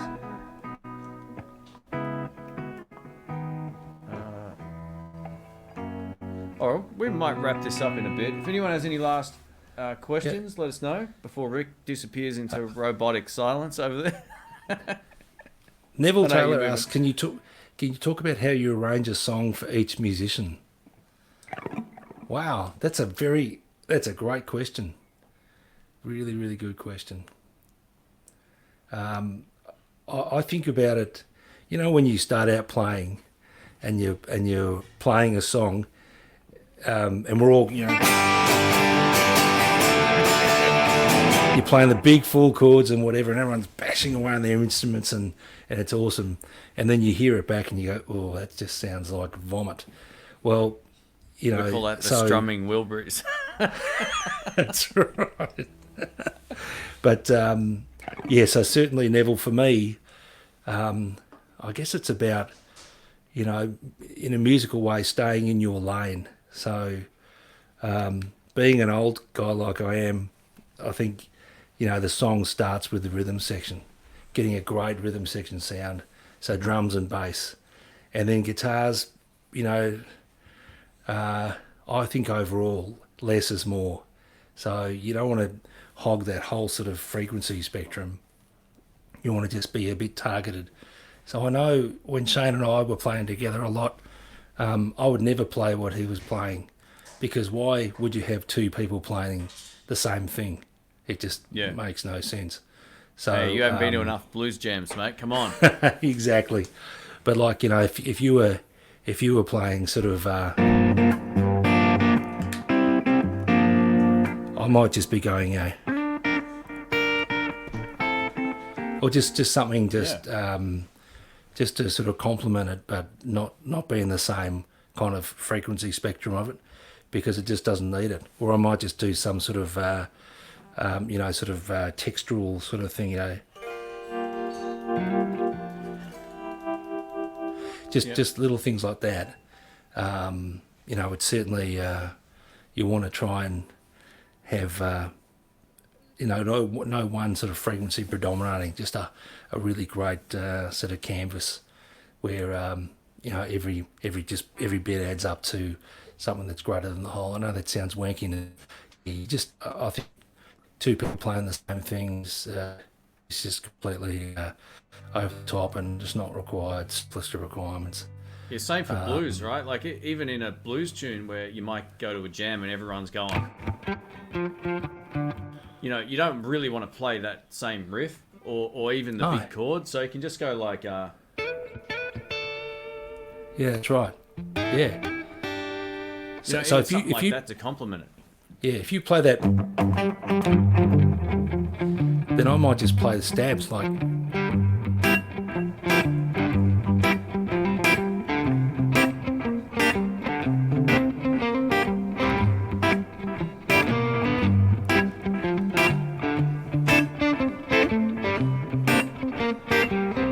Then in about 30 seconds of this, what you should do next is straight into it. Yeah. Sorry. Yeah.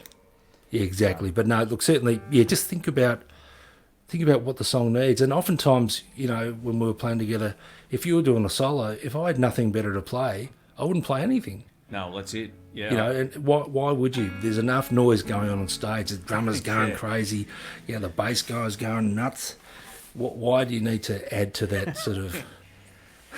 I was watching that solo we did at that I posted in that 11 Fender amps video from, I can't remember the name of the place, but it was in Richmond somewhere, I think, and I was playing the Supersonic 60 and you had your 3x10 Fender amp there. Yeah. Oh, that's right. It was that fire station place. It was on your birthday. Remember you had the hamburger it was too. cake? Yeah, you're right. So cool. Far out.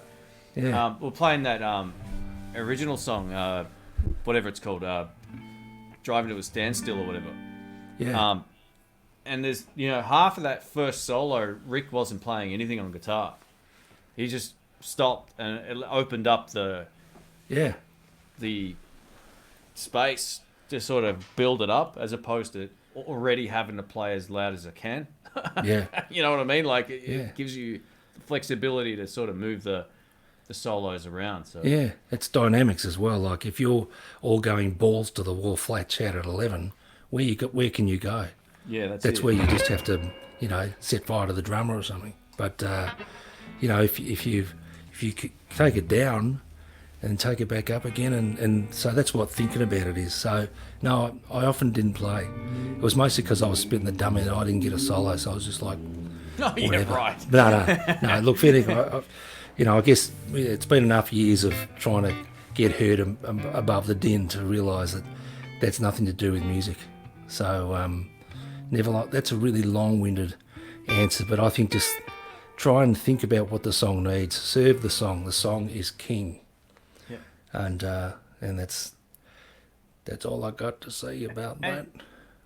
And also on the opposite end of that spectrum, if you're recording parts for a song, sometimes doubling up a part can work. It can give it a sense of fullness, and maybe on a chorus you want to double it up. But there's also times where, like even on my intro tracks, I might just be playing a G minor like this, and then I'm doing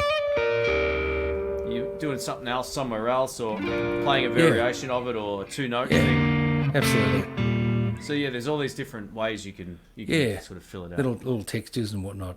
So I hope that helps, Neville. Bill, thank you, mate. Far out. Bill, we need a four-way live stream with Landon and Robert. We'll have to do that at some point. That'd be cool. I'd like to get Mike Bradley on one as well. He's just too cool. He's a great guy. He's a great dude. Funny guy. That would be fun. That would be ridiculous. And we can all sound like robots thanks to streaming. Oh no, we'd have to get on some of the platform, but yeah. So I don't know if you remember, but ages ago there used to be one called Google Hangouts. Yeah, I have a way where it's still available, but it's not plugged into YouTube anymore. So we might use that, and then have a server hosted that I own, and then we can all connect to that, because I think that'll be the best way for it to work if we do it moving forward. So I'll test that out, and we'll get onto that, Bill. Thanks, mate. I appreciate it. I'm a bit sick of listening to Rick as well, so. Now that would be fun. It'll be really good. Here we go.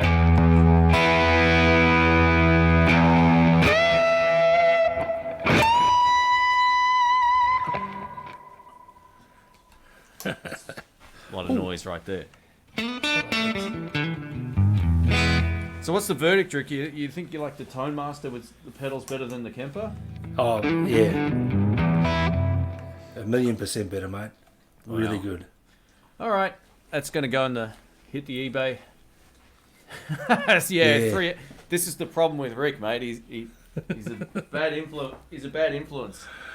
I am. I'm the worst. At least it's not 3 a.m. this time. I feel a bit better about that. We're going to wrap this up pretty soon. That's famous last words here. Yeah, absolutely. Stay till we go blind. You can host a server at Linode for. Oh, okay, cool. My internet here is really good now. Like it's really it would have no problem hosting a server from my place. So I'm gonna get onto that. I'm gonna actually turn this computer into one coming up in the next few months, maybe the next few weeks actually, all being well. That'll be cool. Yeah, I know. My old iMac I've had for 5 years or whatever is pretty much starting to hit the wall. So I'm gonna have to. I hate the way that happens with these things, you know. Yeah, as the projects get more complicated. Yeah. The tech just can't handle it. You know, when I bought my old iMac, I was shooting in HD, and it ate through HD footage. Like, it wasn't even... It was too easy. And then 4K, when you get 4 or 5 layers of 4K video footage, they just...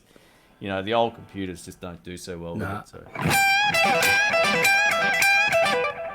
Oh, well, there we go. So, Tone Master sounds way better than the Kemper. That's really interesting. So, yeah. Well, keep it simple, stupid.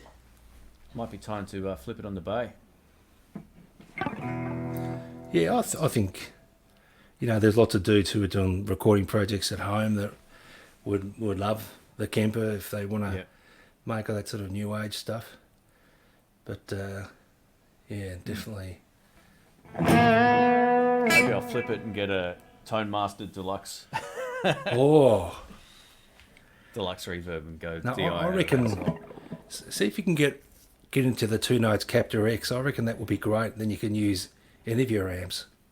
Yep. I reckon that'd be really good. Yeah, that might be an option too. The Torpedo Live's been great, though. Like I don't know if I guess the power that's got a power attenuator built in, right? So you can still hear your speaker. Yeah. Yeah. Okay. That's the difference.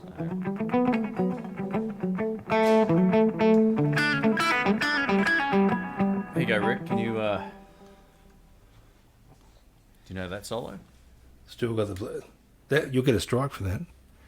Yeah, no, I don't, but I love it. It's just beautiful, you know.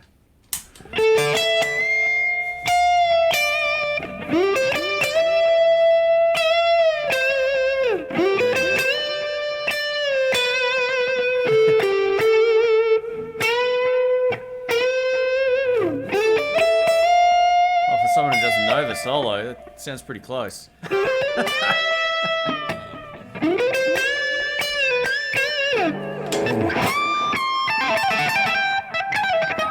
That happens to me too, so don't worry.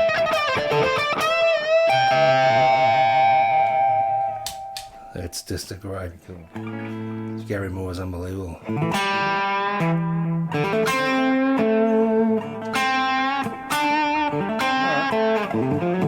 I'll tell you what, Rick. 3 hours and 15 minutes. Yeah, I'm 4 hours and that's it. We'll do it. No, I'm gonna get some food, man.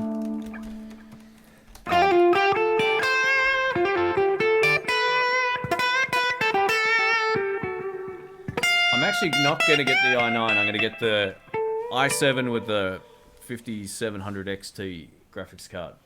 with Final Cut, it's more about the graphics card than it is the processor. There's only, I think, a 12%, or not even 12% difference between those processors. So, yeah, I'm going to save a few bucks and just get the video editing specific one. Sometimes that would be the better choice, but it's extra cash I don't really need to spend for not much performance boost. So yeah, fair enough. GW Taylor, it's 5 a.m. in Scotland. Oh wow! Be time to get up, and I haven't been to bed yet. You're a rock animal, GW. Well, thanks for joining us, mate. That's crazy. I don't see that. Oh, there it is. There it is. It's just come on. Man, that's insane. Well, at least it's the weekend, so hopefully not working. That'll be good. That's awesome.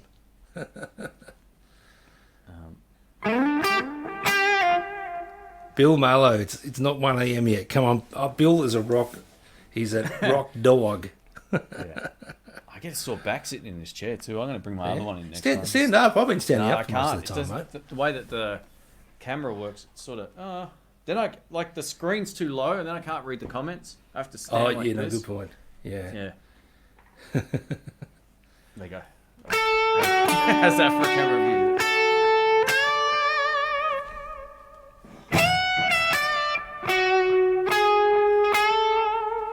There we go. Oh yeah, someone wrote it. Oh, I can't remember where it is.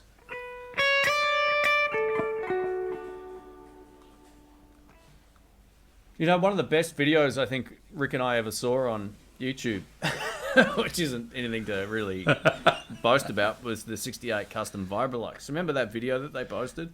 We're both like gassing pretty bad for, I think, that amp. Yeah. When that range came out, but yeah, I can't recall if we even ever played it. The Vibrolux? Yeah. Yeah, I think I might have plugged into it. I think they had one out at 5 Star in Ringwood, and cool. I played. It was pretty cool, but I never understood what that amp was trying to be. I guess there's something between a deluxe reverb and a twin, I suppose. Mm-hmm. But yeah, or more like a super reverb kind of thing. The 2 10s. Yeah, I think. Yeah, maybe sort of. Like I think there were a few issues with the reliability on that series, the Silverface 68, and the noise floor was sort of pretty elevated, wasn't it? It was, yeah. They definitely got more noise than the 65 ones. I need to rig up a standing desk. Yeah, absolutely. Yeah, I think I'm not. It's funny. I don't sit in this room at all, other than if I'm shooting a video. Yeah. Or if I'm doing this, I don't use this computer much. It's just for audio. But yeah, this chair's good, but it's not as good as my main one, and I noticed it after a while. It starts to suck. Mm.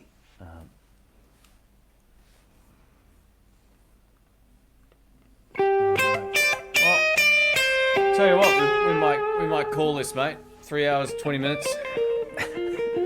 I'm running out of stuff to say and play. Well, not that I've been done much playing today, but 35 watts is louder than 22 watts. Yeah, 210s rock. Yeah, Craig, you're not wrong. 210s are pretty cool. I like the throw. I'm going to use that Dr. Z amp. Dead set. I will. Yeah. Greg's Guitars plays a Vibrolux. Oh, yeah. Oh, that dude. Far out. I haven't watched his videos for years. He used to get like... Because every guitar sounds the same. Yeah, he's got a pretty sort of particular way of playing in his hands. The way with what he does. Makes a telly sound like a Les Paul, sound like a Strat, sound like a Gretsch, sound like a whatever. That's harsh. But he does get some amazing guitars through, but they all sound the same. Yeah, they do. I remember he had that Strat. I used to have the 2004 50th anniversary deluxe Strat. Yeah, his video on that is pretty cool. But yeah, you're right. They all kind of do. I think the backing tracks all sort of sound the same too. Like it was it was too much. It's too much of the same sort of thing. But yeah, definitely had some great guitars. Oh, All right. Well, it sounds like we've got a full house.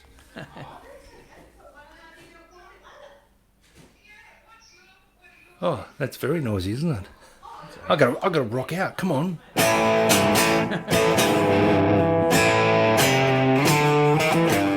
Blockers. I just realised Shane looks like my son. What? Poor guy. I am your. I am your father. No. That's hilarious. All right, guys. Well, we're going to wrap this up. Sorry, Rick. I know you're good to go for probably another 3 hours, but I can stand up. I've got to go for a walk, get some food. And No, stuff, so. go for a walk, mate. You get an hour. Yeah, But after the legs after move. tomorrow, you get 2 hours, and you get to stay out till 9 o'clock. Jeez, what a generous government overlord we have here. This is amazing. I love this place. Nothing like rules to help the cops. Yeah, help the cops collar the people. Yeah. But, mate, thank you all for joining us today again. It's been a lot of fun. I can't believe how quickly 3 hours goes past. It only feels it like does about go fast. 2 hours 45 to me, but 3 hours 20 is. That's amazing. We'll try the 6 hour live stream at a later date. We'll just go all day. No, that would be great. But no, thanks for joining, and thanks again for all the super chats. It's completely, over the top, unrequired. Especially you, Bill. We must work out a super chat ban for Bill. I'll just block him for a month. No. It'd be cruel and unusual. We need to find out. Actually, I think hopefully Bill and Emery will talk, and we'll get him into a Vola, and that will just make sure the balls can fall off strings. Man, that was how bizarre was that happened live? Oh, It's the just string crazy. breakage, was it? Yeah, I Sorry, kept you thinking it was going flat. What's it going flat? Because they're locking heads. Yeah, and just then- kept stretching out. Yeah, crazy. But thanks for joining, and stay safe. And Shane, go and have a stretch. Yeah, Get a little geisha girl to walk up and down your back or something. I'm sure. that'd be great. What was I going to say? On the next stream, we'll see if we can wrangle in a few other faces as well. So we'll definitely take that. that would be just ridiculous fun. Be That might nasty. mean we do this at the other end of the day, possibly. I'm not too sure what works best for everybody, but we'll even see if we get Steve on as well if he's up for it. I'll send out some emails. Yeah. And see what we can get. And I just realised for the first time ever that your logo has a volume control, tone control, and a switch. Yeah. I've never noticed that before. Isn't that wild? Yeah, maybe because it's when you see it in the chat, it doesn't look as. Now it's huge, on screen there. I've never noticed that Yeah, before. it's Maybe cool. that's the new 3D rendered one or something. Anyway, it looks good. It's All right. definitely a rocking guitar. That would be. That's cool. All right, guys, take care. Thanks again. Thanks for everything, and we'll catch you on the next video. No worries. Stay safe and well between now and then. See you soon. See ya.